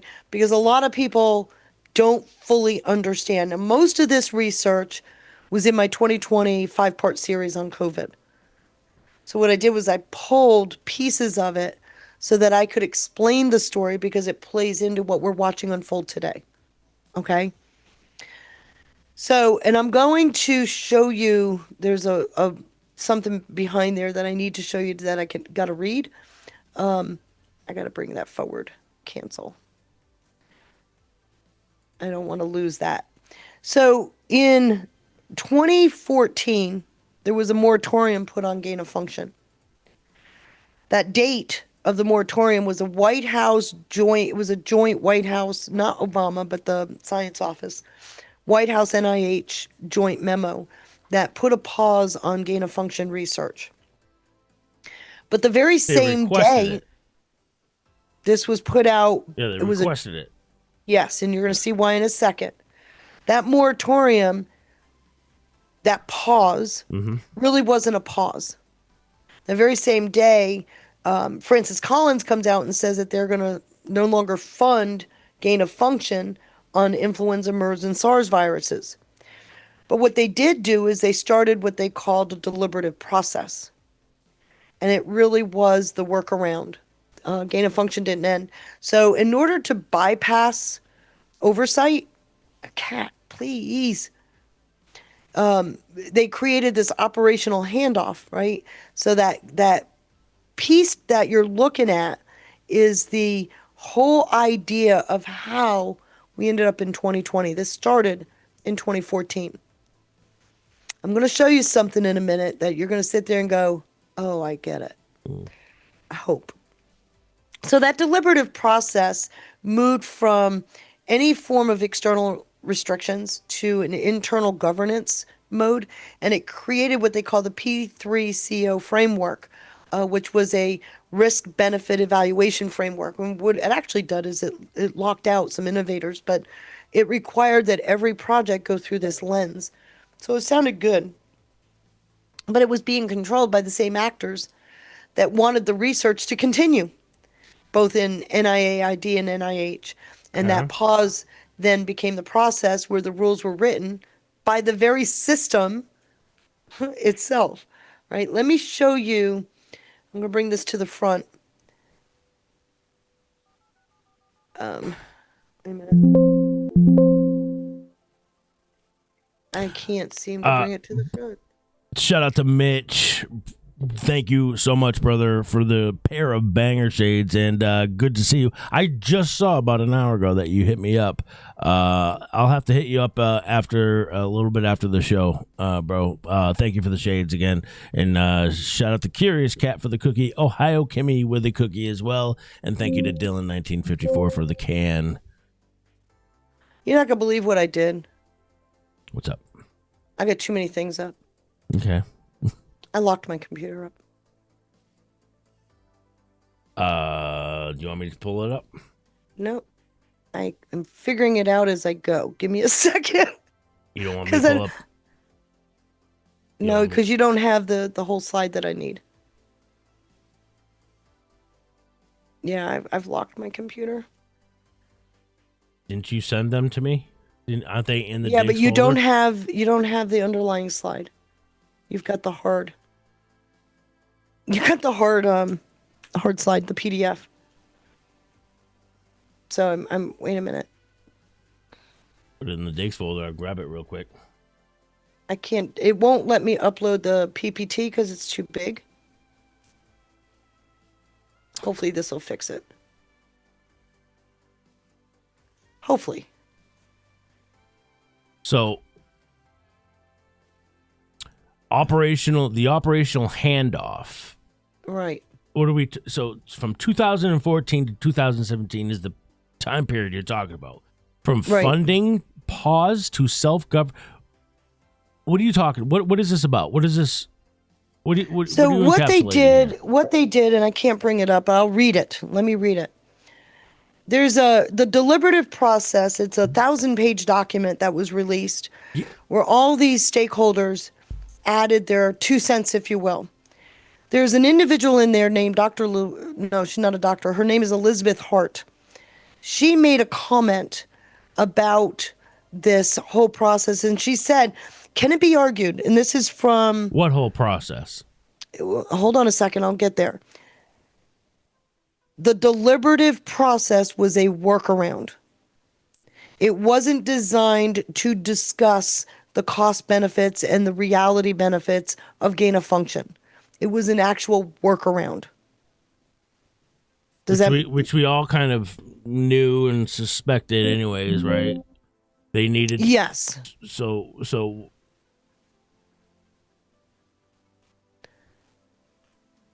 I can't. I'm so trying you're to trying. get to So my what you're saying? No, it's fine. It's fine. What you're suggesting is that COVID was used for multiple purposes. Yes. Wasn't it? Well, we can think that it was strictly for depopulation agenda alone. Right. No. Right. What you're saying is no. It was for depopulation as well as maybe shift of wealth, right? I'm gonna stop sharing for a second while I fix my problem. I know That's what fine. to do now. A transfer of wealth, right? Share in a second. Yeah, it literally. It didn't just transfer wealth; it offshored the risk. This is where, and everybody knows Wuhan, but it's actually 5 different labs that were used. Okay. Okay. So why are we bringing COVID into the conversation? Because right now? the map they developed is a plug and play itself, and it feeds in the map they developed, the influence network they developed to offshore risk. Okay. That is now a plug and play. And why would they need to offshore the risk? Wait, hold on a second. That's what Anthropic is now a part of. It's a big part of the Anthropic story. Okay, that's what I wanted you to get at. Yes. Right there. It's the reason why I have to go through this is because of it's pivotal actually to the Anthropic story. I know it is. I just leave it up to me to bring it back so everybody in the chat is and I would have been able to do that better had my screen not locked. It's fine. It's fine. And I apologize for that because I now am trying to figure out. I'm going to have to do a hard reset on it. I'm going to have to. I'll be right there. Just give me a second as I go through. Yeah, take your time. I've got to reset my PowerPoint. Anthropic. So Anthropic is the center of all of this, and we've been right. Well, it's now the center, the new center. Okay, it is now the new center, and Hegseth is involved in big time. And Hegseth he's not just involved. Yeah, he is. He's basically an architect of what's going on. He and Trump are actually creating the crises that Anthropic's going through. So let me show you. What? Yeah. Okay. Do you see? I just see your window screen. I'm bringing up. You should be able to see the slides, right? An open letter to the NSABB. That? Right. Okay. Okay. So what I want to show you, I'm going to read this before I go through the rest of the slide because I think it's important. I accidentally did that. What happened in 2012, and that's where this story actually begins, or 2014 rather, is the actual discussion about gain of function research started in 2012. You see the date? Yep. And it was because there was a virus that leaked from a lab, and there was this huge national discussion going on about it. Like a legit leak? A legit leak. Okay. It happened at the CDC. Can it be argued that development of a lethal flu virus is justified for prophylactic, protective, or other peaceful purposes? I suggest this is highly questionable. For instance, Thomas V. Inglesby, Anita Chiaro, and D.A. Henderson say, we are not opposed to research in high containment labs using dangerous pathogens, including H5N1, which is the pathogen that leaked. Over the past decade, the Center for Biosecurity has publicly argued for the importance of such research to develop diagnostic medicines and vaccines for the most threatening infectious diseases. but research and development for these purposes does not require engineering lethal viruses to make them more transmissible between humans. That was in 2012. Okay, so that said, let me show you the rest of this slide, because in 2014, the decision then was to put a moratorium on gain of function, which was already happening, by the way. And that gain of function was a workaround because they went what they call into the deliberative process. Okay? The deliberative process required that all these programs go through a lens for public health and necessity, in line with Fauci's memo, that they gave themselves an off-ramp, if you will, by allowing themselves to continue gain of function if it could be proven that it was vital for public health. And that's where the funding was supposed to not, they were not supposed to fund, became the purpose of funding. And so in the same Elizabeth Hart that I just read, writes in the deliberative process that Francis S. Collins, this is, we all know who Francis Collins is, right? I don't have to remind everybody. He was pivotal to the COVID story, remember? Yeah. Francis S. Collins, director of the National Institutes of Health, notes that public involvement in this deliberative process is key, and the process is thus designed to be transparent, accessible, and open to input from all sources. Dr. Collins encourages us to, quote, follow these deliberations closely. She adds, I hope that Dr. Collins is paying more than lip service to the notion that public involvement in this deliberative process is key. Sponsoring of potentially dangerous gain-of-function research and mishandling of pathogens are matters of serious concern for global citizens. Discussions on these matters should not be restricted to scientists and bureaucrats with possible conflicts of interest. Yeah, likely. Okay, so remember there were patents flying all over the place. Okay. And the patent holders were receiving royalties for the research done under their patent. Okay. And many of those patent holders were the very scientists that started the deliberative process. So there's a conflict of interest. So nevertheless, they came out with the P3CO framework, and there's the notice that did it. That framework actually identified a pathogen that is, quote, highly transmissible, capable of wide and uncontrollable spread, likely highly virulent. Okay. COVID, right? Yeah. Okay. So the framework was designed to prevent this. So what did they do? This is where this comes in. You've now got a network, a global health network that can be leveraged to use the capital that they can extract, the siphon, and spread that risk across the globe to hide yourself from accountability within this country. Oh my goodness.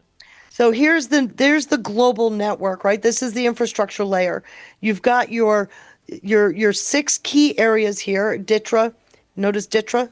This is Walter Reed military. So you got the military is now suddenly a part of this influence layer. Where's Johns Hopkins in this?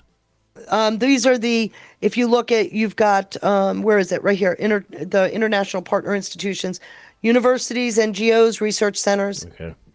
Okay, I can't put them all on there. This is a truncated. Yeah. So what they did is they expanded this infrastructure layer by using this system. Okay, now this is the system they built to expand the infrastructure to offshore risk. Let me take you through this painful slide. I ended up having to build this one myself. I need a better summary. I'm going through it. You need a better summary because I haven't started to explain it. No. Okay. This deliberative process. What do you mean by deliberative process? That's what they called it.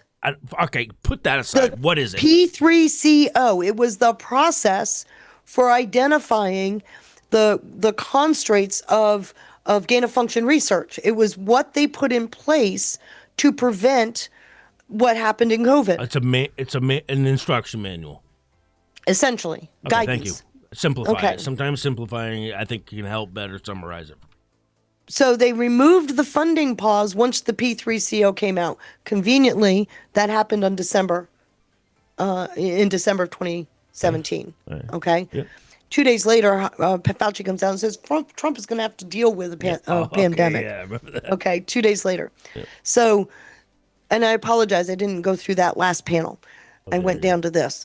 I apologize. So, nevertheless, what they did then in 2014 is they took an existing infrastructure, global infrastructure, using the WHO, using the G7, G20 network. They took that infrastructure and expanded it.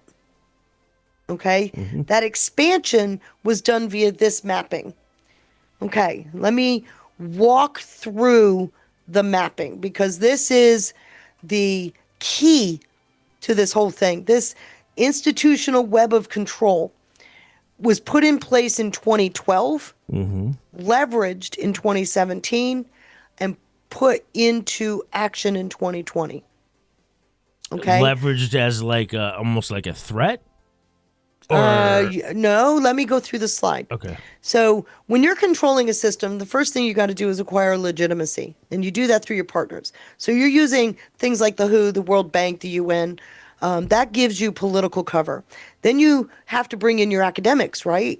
Like the Gates Foundation, Wellcome. Okay, yep. They bring in so you can get a consensus research. Okay. They then use the media like Lancet and Nature to give you the force multiplier Even of Lancet, legitimacy, really? Okay. right? Yep. So we've proven it. Yep. So then what that does is it gives you this air of we're serious folks and we're the real Authorities. good Yeah, guys, this right? is- yeah.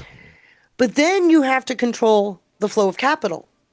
So once you put this into this, the flow of capital is important. You gotta You need justify money. it. Yeah. Right. So in flowing in taking the flow of capital, you want to be able to leverage grant authorizing entities like NIAID, What do you mean by like leverage the DoD, like USAID. Okay, what do you mean by leverage it? You want to be able to put a system in place that allows you to use grant money in a different way than what it's intended. Oh, like corrupt ways. Like The corrupt ways. okay. Notice, did you hear what I said? You notice USAID, Yes, right? yes. NIH, Yeah. right?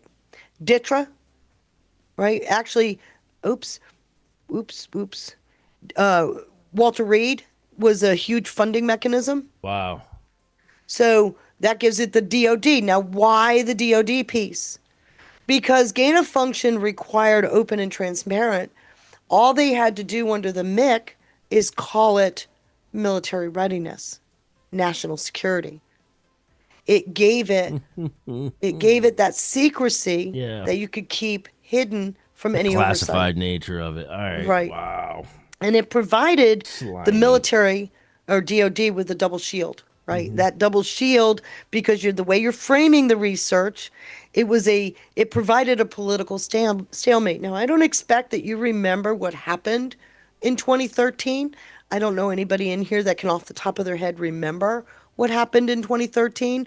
I do because we were impacted. That was the year of sequestration. That's when they took all kinds of money away from DOD. 2 years of sequestration, hard cuts. So it's also the year ISIS, 2012 and 13, is the year ISIS went off the rails. Now your battlefield has got funding. I was going to say that Muslim Brotherhood was Right. Arab Springs and all So that. now you've got funding to secure the battlefield, right? Holy the soldier. shit! Now, Wow. so your independent research, your So they're operational funding nature, terrorism with all this. funded terrorism. Oh my! The other gosh, piece to Feisty. this is now that's half of your model, right? The other half of it is all your research and clandestine activities. There was a second year of sequestration that went after that discretionary spending. This bypassed that, took all this grant money, sent it offshore to keep the Plausible Department of Defense. deniability. Right. So by taking it offshore, and they funded Wuhan and more, I'll show you in a second, but they moved the risk for gain of function research outside of our regulatory and oversight jurisdictions. Yeah, we all know that. Right. So the final thing there is, and all you have to do is maintain that firewall. And they use, like I said, they use the national security and other legal shields to keep that system But hidden. if you wanted to hold these people accountable, you could just go back to when it was first being implemented and say, hey, what was the meaning behind all these efforts to offshore all of this I think data? we've got proof of all of this now. I don't know where it's going. I don't know why it's going. I don't know who's going to be held accountable. I'm But you just can go describing back the to the system they use. intention of creating this whole system in Well, the first place. let me show you how it's getting bigger, because the Anthropic story Yep. is leveraging this piece. These are different players, right? These are different players that, you got the CSIS right in here. You've got different players in the public-private partnerships, but this is where it's being expanded. And I'll show you that. That's why I had to tell this story. Let me finish this story. So by the time you offshore the risk, you're using all this grant money to the tune of trillions, by the way. You now can expand your global infrastructure, right? Add this outer layer. Just take a gaze around this outer circle. You've got the global and university consortia, right? That's where all these international universities became a part of the plan. We've seen many of them mentioned. You got the Central Asia node. We're talking Wuhan, right? They're in the inside. Yeah. But now we're looking at the Central Asia, East Asia, Oceania, Southeast Asia. You got data centers and sequencing centers all around the world. You got field surveillance networks. You're adding in Africa, South Africa, Europe, and North America into your. So now you've diversified the very thing that created a global pandemic. And all of it is outside of American jurisdiction. So now, have I fully explained this for you? Yeah. Is your heart heavy? No, I'm you sorry. could. I'm sure you could explain it a lot more.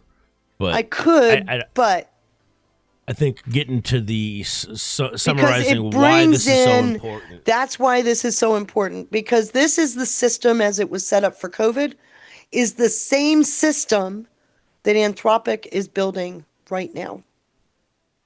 And they're using the G7, For G20 separate network. reasons, for different reasons. It's doing this. The original one was to keep DoD well funded. This one is to keep a shadow node well situated. And so there's your EcoHealth. This is the system in a nutshell. I'm going to go past that. But what it did, all of that essentially locks out the president. He's not asleep, right? They're essentially locked out because they don't have the visibility into the deeper rungs of this system because of the national security tags. So it was actually a physical lockout where structurally the executive office was excluded from seeing any of the system's layers. All right, and I just identified three: the influence, the actual system, and then the expanded network. So now you got a regulatory lockout, you've got a financial lockout, and you've also got a jurisdictional lockout. So the executive can't see any of this. That system is now plug and play. And let me show you why I mean that, because the financial one is a big one. We're talking trillions. Are you The saying money. They're wow. So when you say the lockout, you're saying this is all intended to lock not just Trump, but any other president that wants to try what Trump's doing. We think people know we don't vote for our president. No, it doesn't matter who sits at the Resolute desk. Yeah, it's a small club. None of them have insight into the system. And it's intended by this mechanism. So and this I'm is where proving here Hegseth comes that the system I showed you, by the way, notice the date. It's built under Obama. Wow. So this isn't theoretical. This is real. Yeah, I know. So when I talk about the lockout, we're talking about a system that, in order to, remember, sequestration forced DOD, the MIC, to prove its worth. Create a war, divert the money. How did you land on a lockout being the motive here? How did you come to that conclusion? I don't, Did I just stump you with a good I don't, question? yeah, you did, because I'm sitting here thinking it's not a question I've had. It was obvious that there was a lockout going on. Really? When I watched executive orders get blown off over successive administrations where they just didn't implement them, which happened a lot with Trump as well. Right? Yep. Obama, Bush too, go Yep. backwards. So I knew that they were operating outside of jurisdictional authority already. So, and I also knew. See, I chalked it up to the administrative side, right? Like, Well, it is. This is the EPA and administrative all that. sit. It Yeah. is the administrative state, and Because you've an got executive administrative. order is only as good as whoever's implementing it, right? Yeah, well, yes, garbage in, garbage out, right? But they will blow off an executive order. We saw that in the first term. A lot of that, actually, right? The big one was Space Force, if you recall. He signed that executive order in 2018, but it didn't hit the Federal Register until 2020. He signed it in June of 2018, and it should have hit the Federal Register within about 3 days. It didn't hit until April of 2020. They did not want an official Space Force. Now, I don't know what happened to finally get that published. I can't find out anything about that, but that's a real story. Same with the executive order, I think, preserving and protecting the integrity of American elections. Right. Like, there are many. In fact, was you've heard 14, Elon Musk 19. talk about it, that they will just blow them off. yeah, Even Musk if they has do talked make it, about yeah. even if they do make it to the register, they'll just blow them off. I've seen laws where the Supreme Court has spoke and they just blow it off. And we saw that under Biden. Remember the rent moratorium? The Supreme Court said, you can't do this. And they said, yeah, screw you. And they did it again. So we've watched this rogue Leviathan in self-preservation mode blowing off now. They're so emboldened, they blow off any authority to curtail them. So we've watched it. So calling it a lockout, I don't know when I called it that, but we've watched all of this happen. Well, I don't mean necessarily the word. I just mean, when did you come to the conclusion that it was all intended? It's happened over years. I've been watching it. This system was intended to keep whoever from ever. Well, it's such a structural doing something layer about that it. the executive can't do anything about it. And I've seen it on many things. So I'll have to think about that and get back with you as to when it occurred to me that the executive was being locked out. I think I've known it for a while because I've also mentioned many times it ain't about the Oval Office. It has nothing to do with the resident of the Oval Office. This is outside that person and his direct staff. Okay, so let's take it to the next level because now I'm going to say something kind of painful. 2020 hits. That system that was put in place created a lab leak, is what the administration is saying. I have no reason to doubt they're right about it. So it created this global pandemic. Trump starts Operation Warp Speed. At this point, we need to have an honest discussion about what that was doing, because I think the false pause that created the conditions that brought about a global pandemic is something that we will always remember. Everybody's been personally hit by what happened that. Yeah. But there was a huge lesson learned from that period as you couple it with 2020, that using that false pause to move risk into a shadow layer of our governance was a way that the bureaucrats were reacting to any rules or regulations that were being put in place, the executive orders, any laws, and that gate got locked from the inside, and because of that, you were not able to see the mapping. Now because of Doge and things like that, we can see the mapping better, and we've got examples of it. But evidently, President Trump saw it very clearly in 2020, because where the lockout was real, in 2020, we had a moment with warp speed where that mask actually started to slip if you were watching, because that system started to prioritize, remember, offshoring all of their networks over the American people. We started getting patents from China, the Comirnaty, which is German. You started seeing all these things happening offshore, again proving that offshored risk, right? And so that human firewall at that point got exposed. And that was a breaking point. That was where warp speed actually helped expose all of this.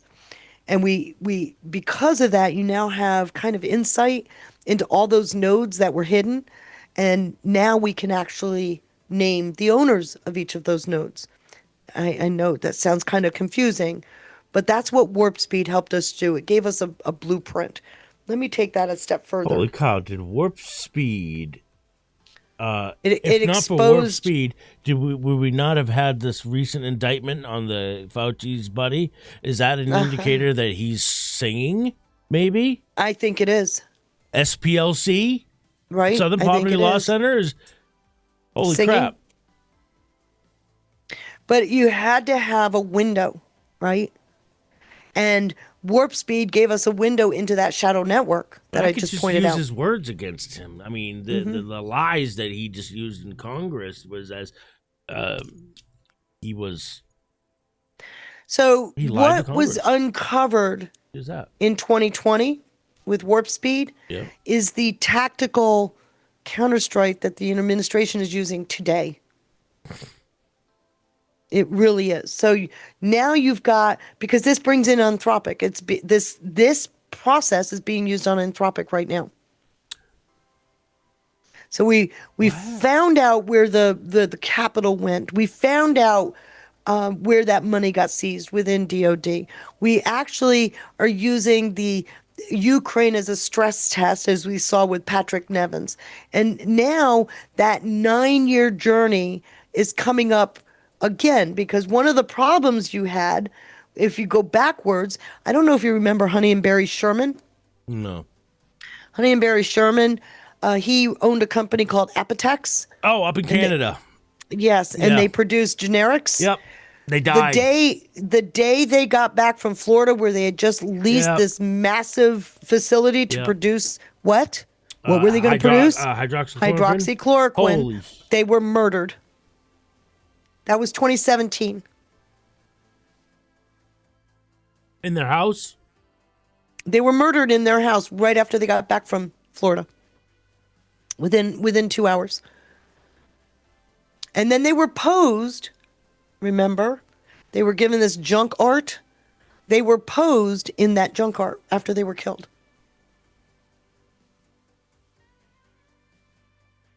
So it reeks of a big pharma takedown, right? Yeah. Or, now you know, DOD. Who ran the shadow network I outlined? DOD. DITRA, specifically. Which I feel like we all kind of knew that anyway, subconsciously, if not the least, you know. We know the DOD was involved in you know, It's not the something gain of they're function, right. right? Well, they're a very big part of gain of function. Which is probably another big reason behind the name change to the Department of War. Right. Actually, yeah. So, reason why I brought all that up, I had to go through that. Okay. Because what it does is it takes what you think you know and puts it in the perspective of something more powerful, like a DOD hiding under national security, which Q told us about many times, Wow. to actually make it work. You can get it now, right? You see it now, right? Very Hegelian to me. Okay. So now that the administration is getting reentry, this brings us to those counterstrike options that they've got. And we're now looking at how they're going to reclaim command, right? So you're looking at pharmaceutical sovereignty on this particular side. This is the outcome of warp speed. What started in 2020, we now have this in place. So he came back in this term and he's taking that 9-year journey and he's putting in place things that are going to break that system apart to where it can't be rebuilt. And that starts with breaking the human firewall. That's the Schedule F. But if there's, what about the poison data? We're going to get there. That's next. Okay. So they're reclaiming the flow of money.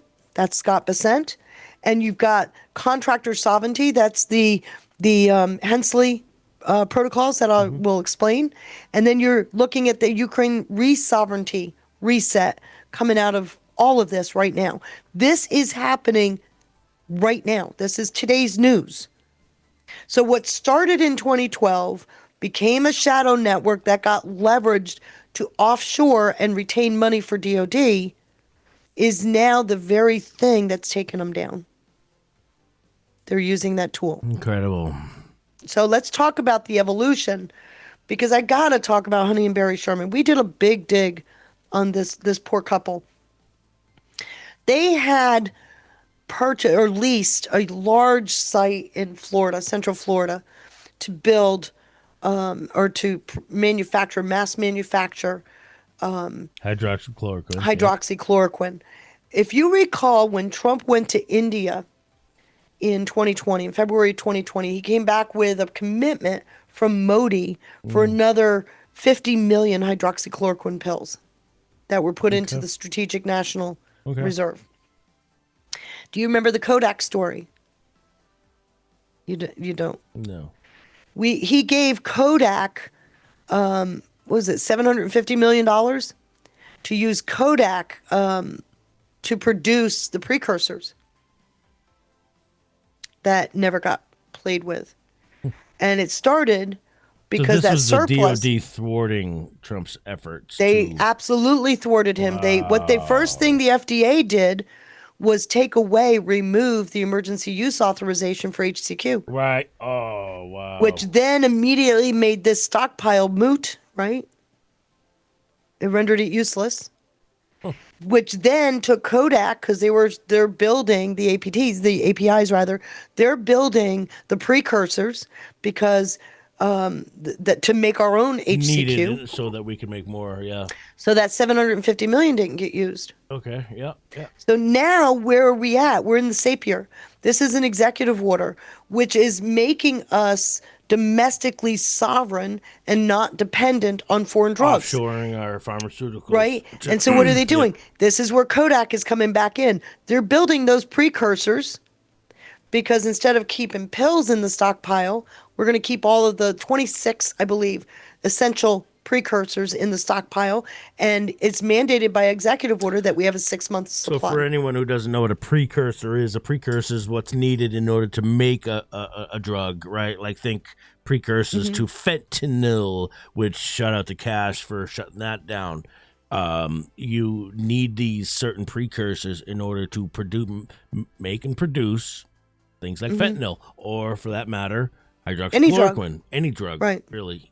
Right. So that's ingredients, essentially. This is so what we learned in 2020 and what he tried to do in 2020 became a permanent hammer to this year. So you can see it, right? Yep. And it's from the lessons learned of 2020. Okay. Let's go next one more step further, because the SAPIR Reserve is important. The Kodak piece, what are they doing right now? Because of what they're doing with Kodak, I think this is a big story too. They're now pivoting because that contract that Trump tried to give them in 2020 pretty much stalled due to all the controversy. So now they've had time to Kodak, film company. Yeah. They've now retooled all of their factories into a legacy chemical using their legacy chemical expertise to produce those precursors. So they reinvented themselves. Okay. They reinvented themselves. So from 2020 to 2026, they are now a company that should have gone belly up because nobody uses film anymore, to a company that is going to be pivotal to our medical stockpile, which is really cool. So now it's what we call the the permanent warp speed is Sapir. The executive order is a permanent warp speed, if you will, to make sure that we are independent Independent, yeah. from the what was in place before, and there are policies in place. The other thing he did is he's levied tariffs on any foreign patent that affects medical. So they can't get in there. And now we've got the national security imperative.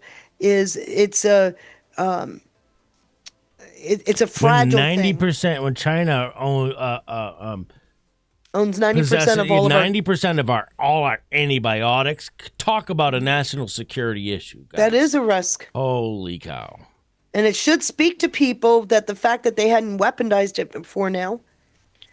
What does that tell you about China? That they're not necessarily They're our not enemy. necessarily our enemy. Or their deep state has been held in check by someone, Right. maybe named Xi. I don't know. So we are definitely in a reset. And that reset is creating a new battlefield. Okay? So where this is, what they're doing, they're being structurally locked out now because of what is happening here. That battlefield is playing out right on your TV. Okay? So you've got a reset happening in real time. Let me show you how the battle continues because it's a big deal. That battle is over command of what? The network, that system, the what I called the opposition nerve center. Now I'm calling it the executive nerve center. My nose itches, sorry. That executive nerve center, moving it from the opposition to executive control, that friction in between is the battlefield. Again, this is a slide AI didn't want to produce. And then with a word edit, it finally produced the battlefield. I wanted to show that. But this is the current war we're in. This is where Anthropic comes in. Because Anthropic is a huge story. And if you don't mind, I'm going to divert from just a general slide story and talk about Anthropic. You've researched, so you know what I'm about to talk about. It's an AI company, massive AI. AI company that's really kind of gone under the radar, I feel like. Right. So right now they're in a standoff with Pete Hegseth. Huge standoff. It's That actually huge- gotten public. It's dramatic. It's a huge national security threat, which a lot of people International, don't I would get. argue, even, but yeah. Yeah, it's getting there. I'll show you the map of it in a minute. But there's red lines that have been produced because of this. And those red lines are over the use of AI. So I've got to talk about a story that is heart-wrenching. But before I do, I want to tell you about this guy. This guy's name is James Baker. He ran the Office of No Net relation, Assessment. by the way. No relation to the James Baker out of DOD. No, or DOJ. this baker. Or you. He ran the Office of Net Assessment. Office of Net Assessment's been under a lot of scrutiny because they got about a $17-20 million budget, but no oversight. In fact, the reason why the office was dismantled by Hegseth earlier this year, or early last year actually, in January 25, February 25, is because there was severe concerns over oversight. They hadn't produced an activity report to oversight since 2007. He took over the office in 2005. Who did? Baker. This guy Or did. Okay. I mean, 2015. So for anyone rather. who doesn't know, the Office of Net Assessment was, I think, created by Nixon, if I'm not mistaken. Yes. There's only been 2 directors. Previous director So retired. 73 or 74. Right. Right. And this guy came in 2015 when the other guy retired. And it's kind of The other like guy an was- internal think tank for the Pentagon. Well, yeah, Pentagon? what their job was to do was to look at all of their what's going on and to assess threats. The guy that held the office before Baker was considered the Yoda of the Pentagon, right? He was the guy, he knew all the inner workings, he knew all the offices, deep institutional knowledge. When he retired, Baker came in, and then the office went kind of quiet. And as an example of where he went, you remember who this guy is? Yeah, Stephen Helper. Yeah, sure do. Yeah, Russiagate, The right? spy, yeah. So why is the Office of Net Assessment sending him $1 million?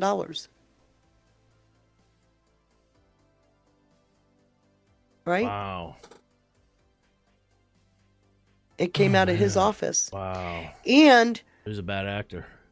not only that, it was proven there's other flows of money because the $3 million that was offered to Papadopoulos also came out of this office. The $3 million?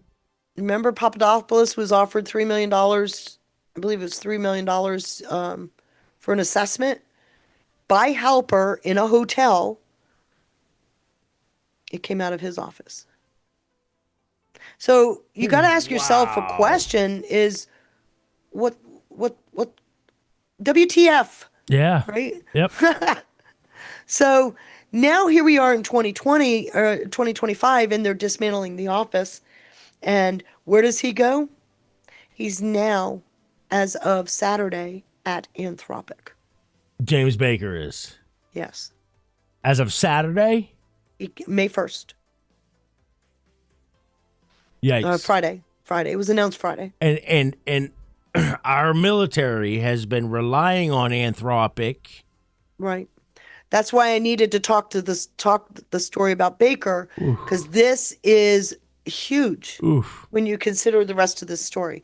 So are you ready? Oh, gosh. Yeah, So I'm ready. Listen up, guys. Just watch this slide as I tell you the story. Okay? So they've built this new, remember I showed you the global map before with all the 2 layers with all the labs? They've used that as a plug and play and have built another layer. And they're using the Hiroshima AI process as the core. So consider this the eco-health of what's being built right now. And let me tell you the story, because what we've got is a severe problem within DOW. They're at a standoff, and it's over national security and what they consider an ethical conflict. And it erupted right before the school in Iran was bombed on the 28th. Anthropic is essentially the backbone to I'm getting there. Palantir's targeting system. Right. So but people have got that wrong too. Let me explain it. Because the DOW, Hegseth said he wanted unrestricted access to the AI for all legal purposes. And Anthropic is saying, no, you need a human node here. You can't, for the sake of speed, you can't remember. You can't remove the human node. Human node. You're right. Hegseth needs to get rid of it, and I've proven it. Took me all weekend, but I got it. So the core conflict is that red line, right? The yes, human node, speed and lethality, using the AI for all legal purposes.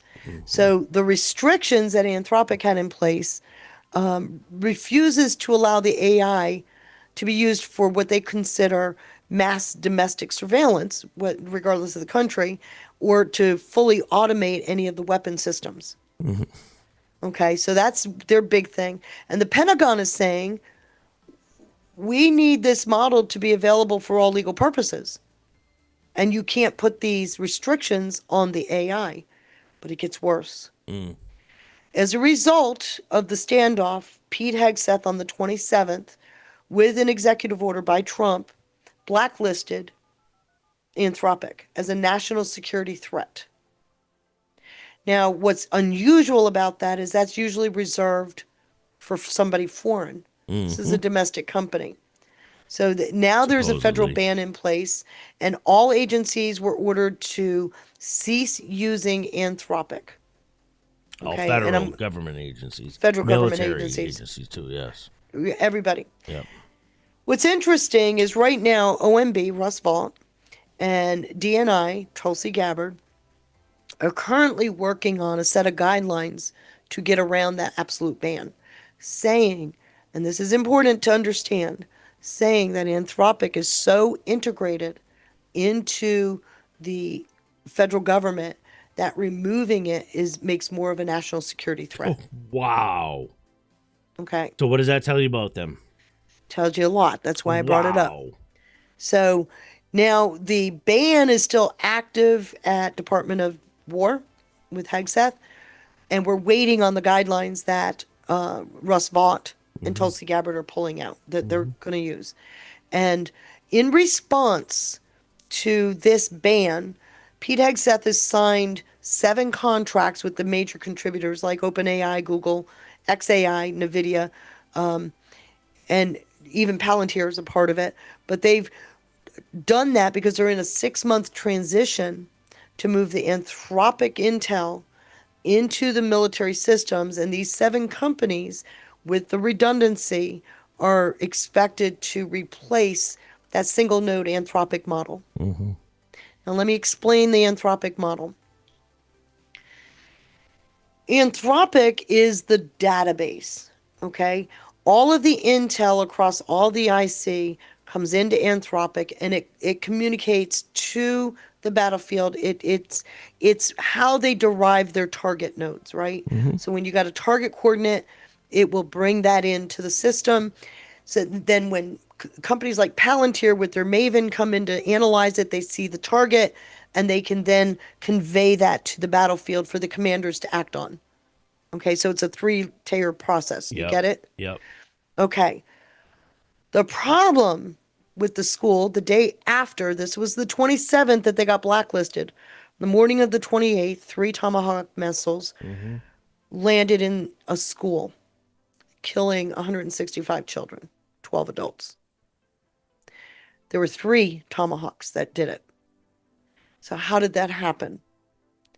Come to find out, now there were articles in the New York Times, of course, saying that the data was days old. No, you dig in, the data was almost a decade old. Almost a decade old, guys. So the school that got hit used to be a part of the IRGC training naval facility. compound right there. Right. A decade ago, they started noticing it in 2013. It became a primary school for young girls. By 2016, at the latest, they recognized that it was completely walled off from the IRGC complex. Mm-hmm. Okay.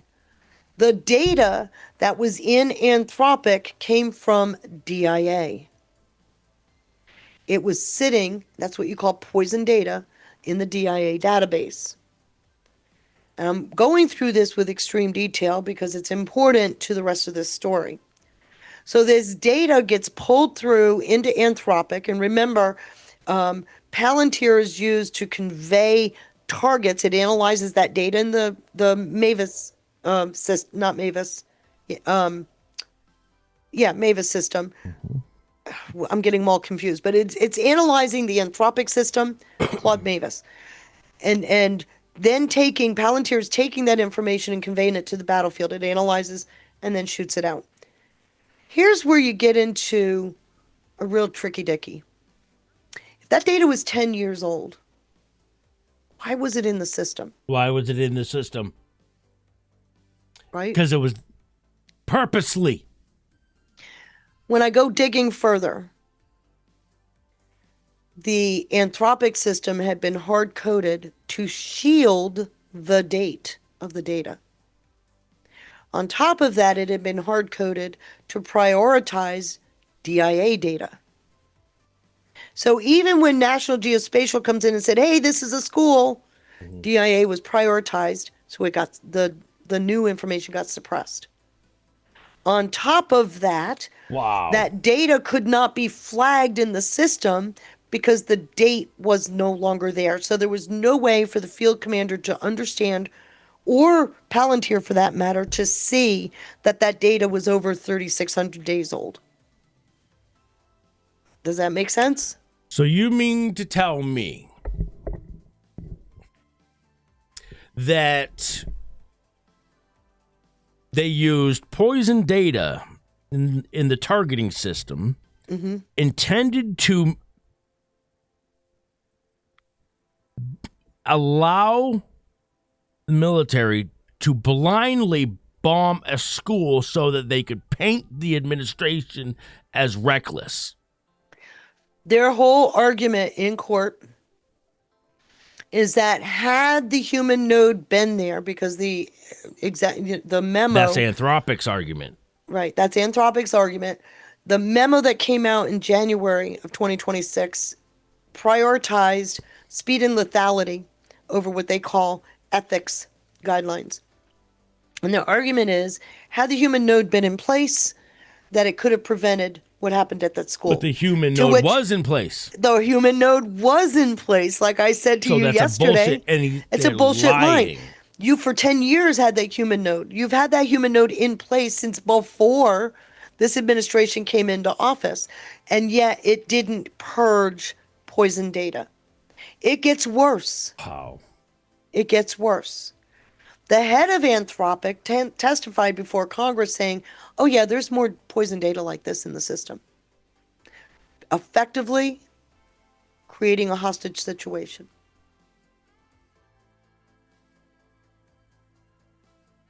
Holy shit. Holding our military hostage. Because there's other poison data just like this. Wow. So that standoff is Wow. key at a time where Trump is trying to succeed in Iran. Timing can't be mistaken. Wow.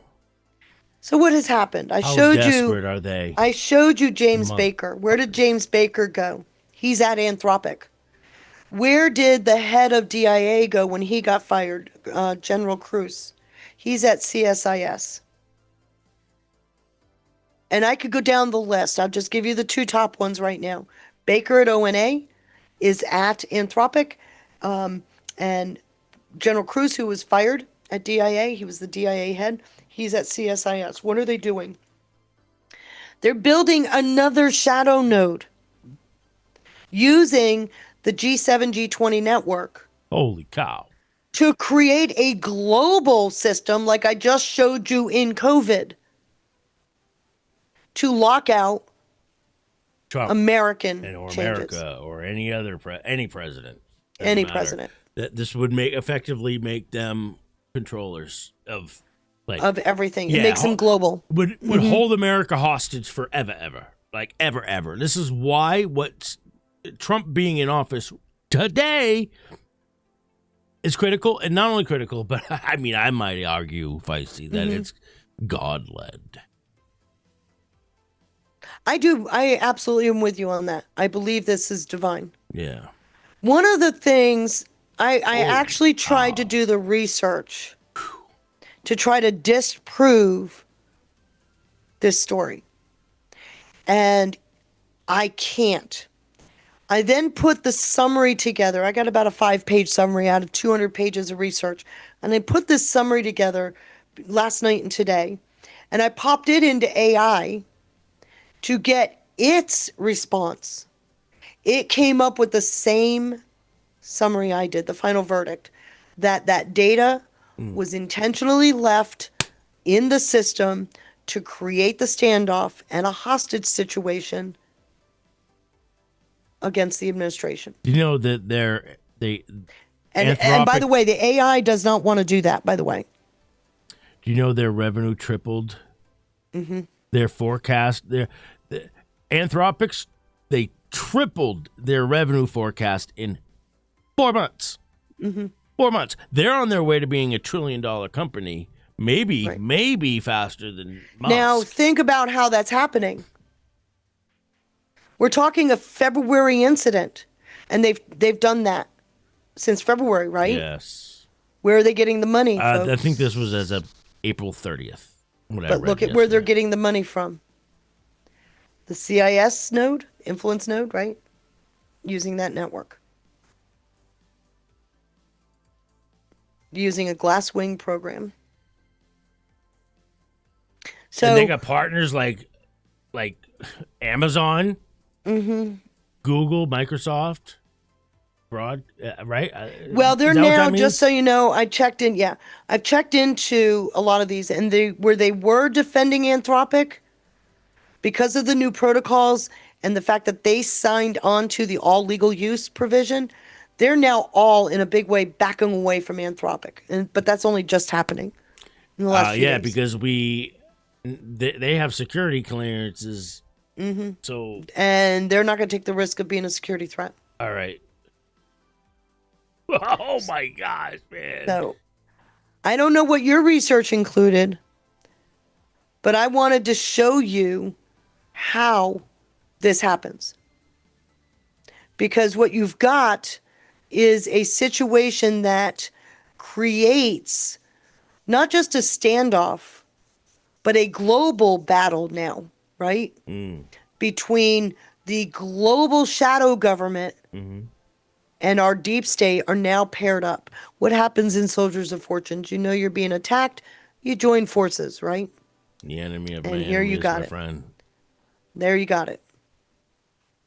So I'm hoping now you're seeing what I'm showing you, because what I've gone through is this part of the deck with the Anthropic story, with the COVID story, with the warp speed story, adding all of this to help you understand how that shadow network is put together. And I've kind of peppered in some of the changes that are happening in real time to show how this is being dismantled. And we're now getting control of the money flows. Do you think I successfully did that? Yes. You know what? Anthropic made a their argument of why they wouldn't allow Hegseth. Well, Hegseth is, furious, and Yes. rightfully so, guys. He was furious because Anthropic wouldn't allow certain uses. Apparently, Anthropic claims that the Pentagon, which wanted these uses to be for broad surveillance of Americans, everybody, that was what their claim was. But that isn't true. It's not even close to true. It can't be true, because if you're talking all legal use, even the NDAA prevents broad surveillance of Americans. Okay. So, and that's been in place since it came out. If that's any indicator of just how much they're trying to thwart Trump administration, and therefore Hegseth or the DOW. I don't know what else. Right there, claiming that Hegseth. What's the motive here?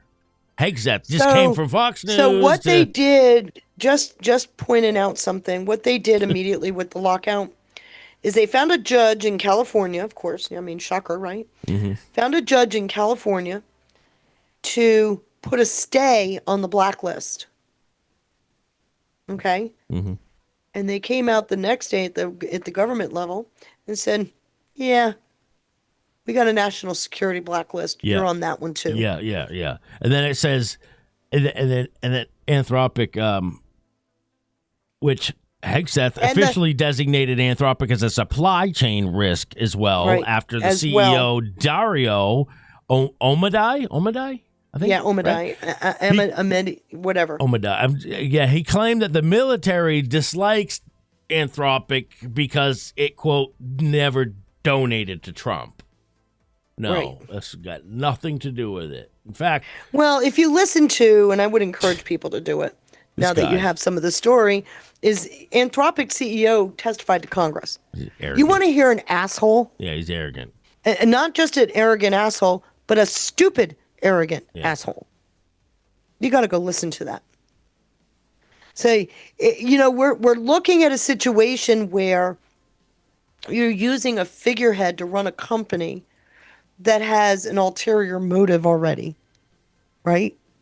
And so this whole offshore thing is what got my attention, which is why now you understand why I had to talk about COVID and warp speed and how that's being carried through to today. I hope you get why I did that. Because this is where we're at. And this puts us on a two front of, the battle is right here between the old and the new. And so look at this, because I'm at the end now of this part of the deck. And I call it the anatomy of a ghost, right? Did I?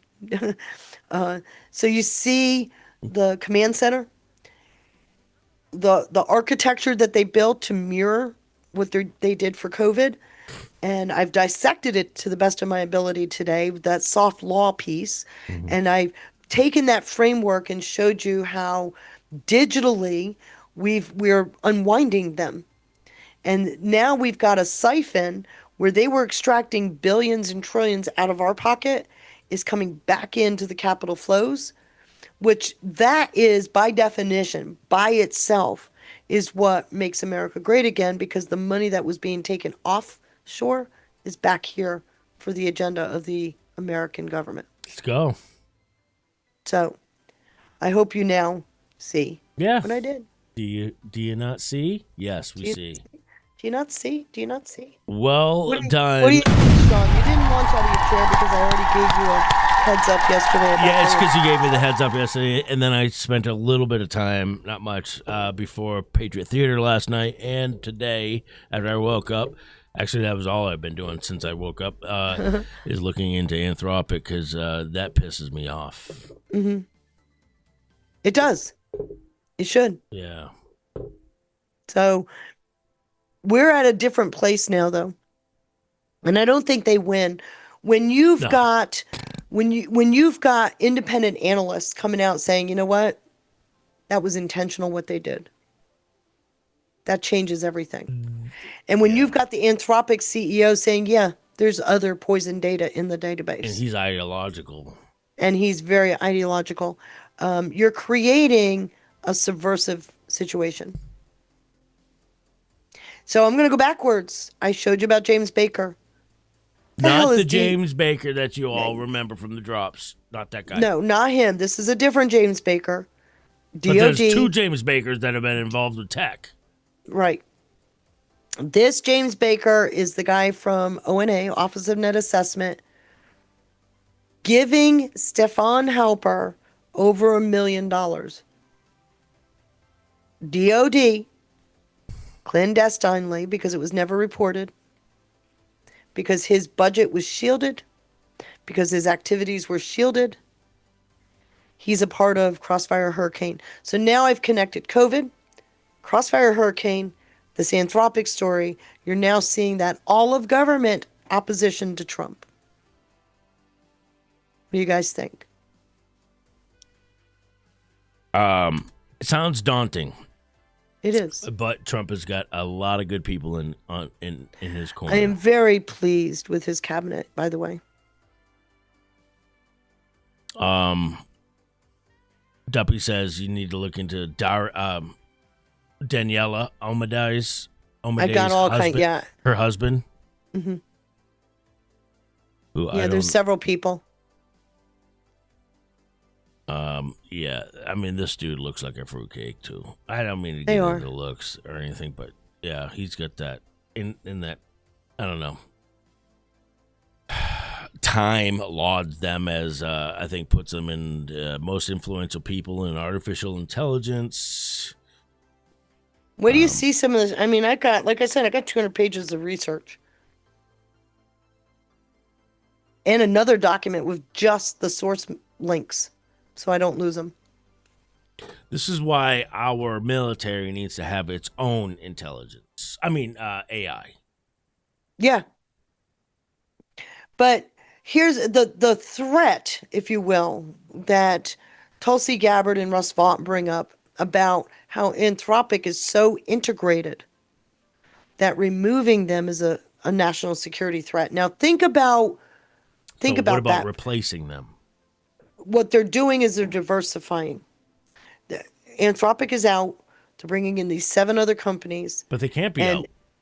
Like you just said, they're already embedded into our system. It's like a backbone. What these other companies are doing during the transition is they're taking that data, incorporating it into their system to create a diversified, redundant system where no one company can do this again. So the hostage situation that Anthropic is creating is their undoing. So, I mean, I do have some questions. Are we sure we know where all of their data centers are? I bet you it's offshore. I bet you it's in... Well, it has to be. It's in international. And I'm not sure how they get to them. I'll leave that to the smarty-warties. But for me, I have questions about if they can use poison data and kill 165 children like that. Obviously, 3,000 people on 9/11 like that. If they can do that without a second glance, So you think that was for purging? what do you mean purging? Do you think that could have been like payback for Yeah, it was Hegseth retaliation. retaliation for purging the military of They these, were blacklisted the day before those coordinates were fed to the field commander. who was blacklisted? Anthropic. Anthropic They were was blacklisted on the 27th, and that school was bombed on the 28th. With day 9-year-old after. data, you tell me. Literally the day after. Literally Who the day launched after. it? Did they? I wonder. Well, It was a naval strike, and they tried to blame the commander, the field commander, because they are supposed to verify their targets. And Anthropic was saying, well, you had a mandate of 1,000 targets. There was no way they could verify all those targets.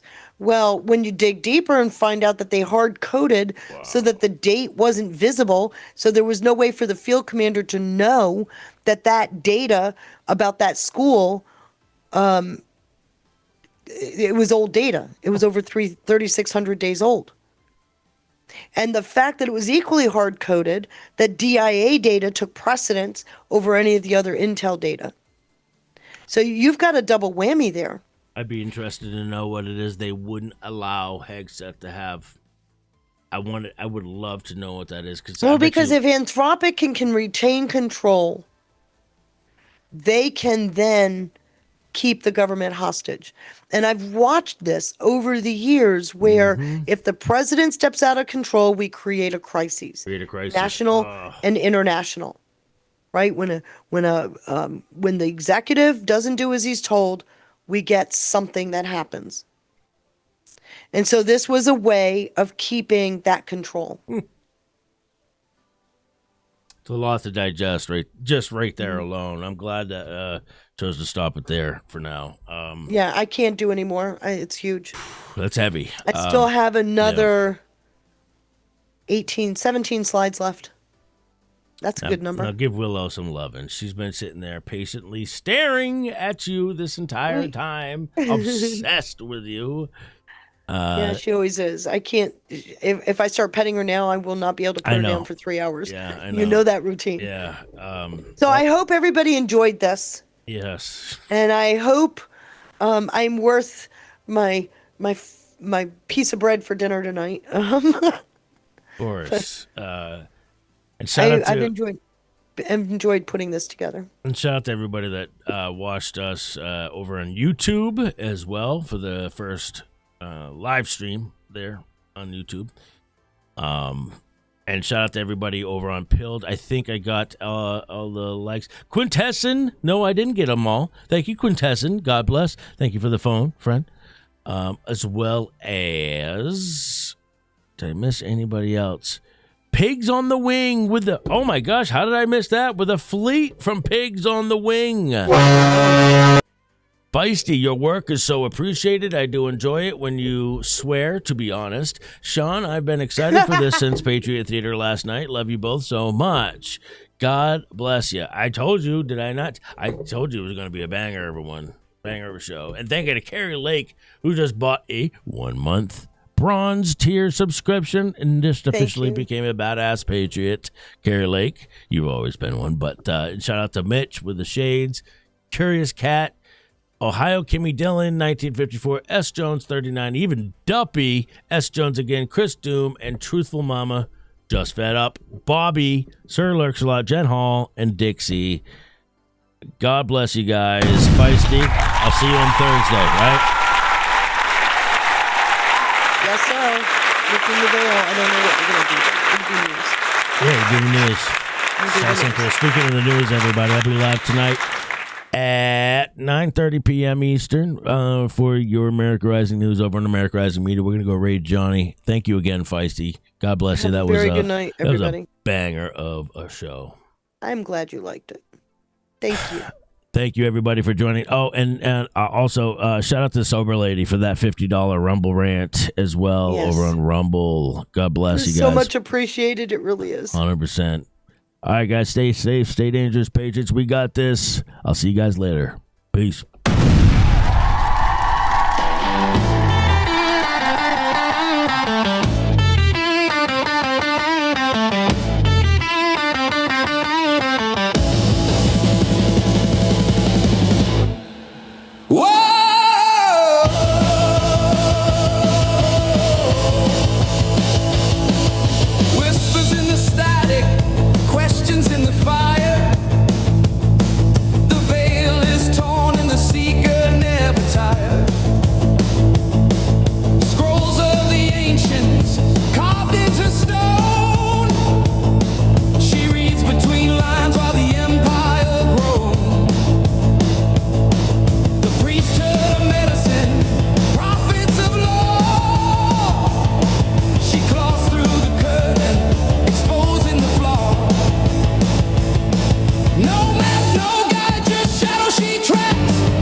Unmasking the players in the shadowed game, where the silence breaks, the hidden shakes. She names the unspoken, the world away.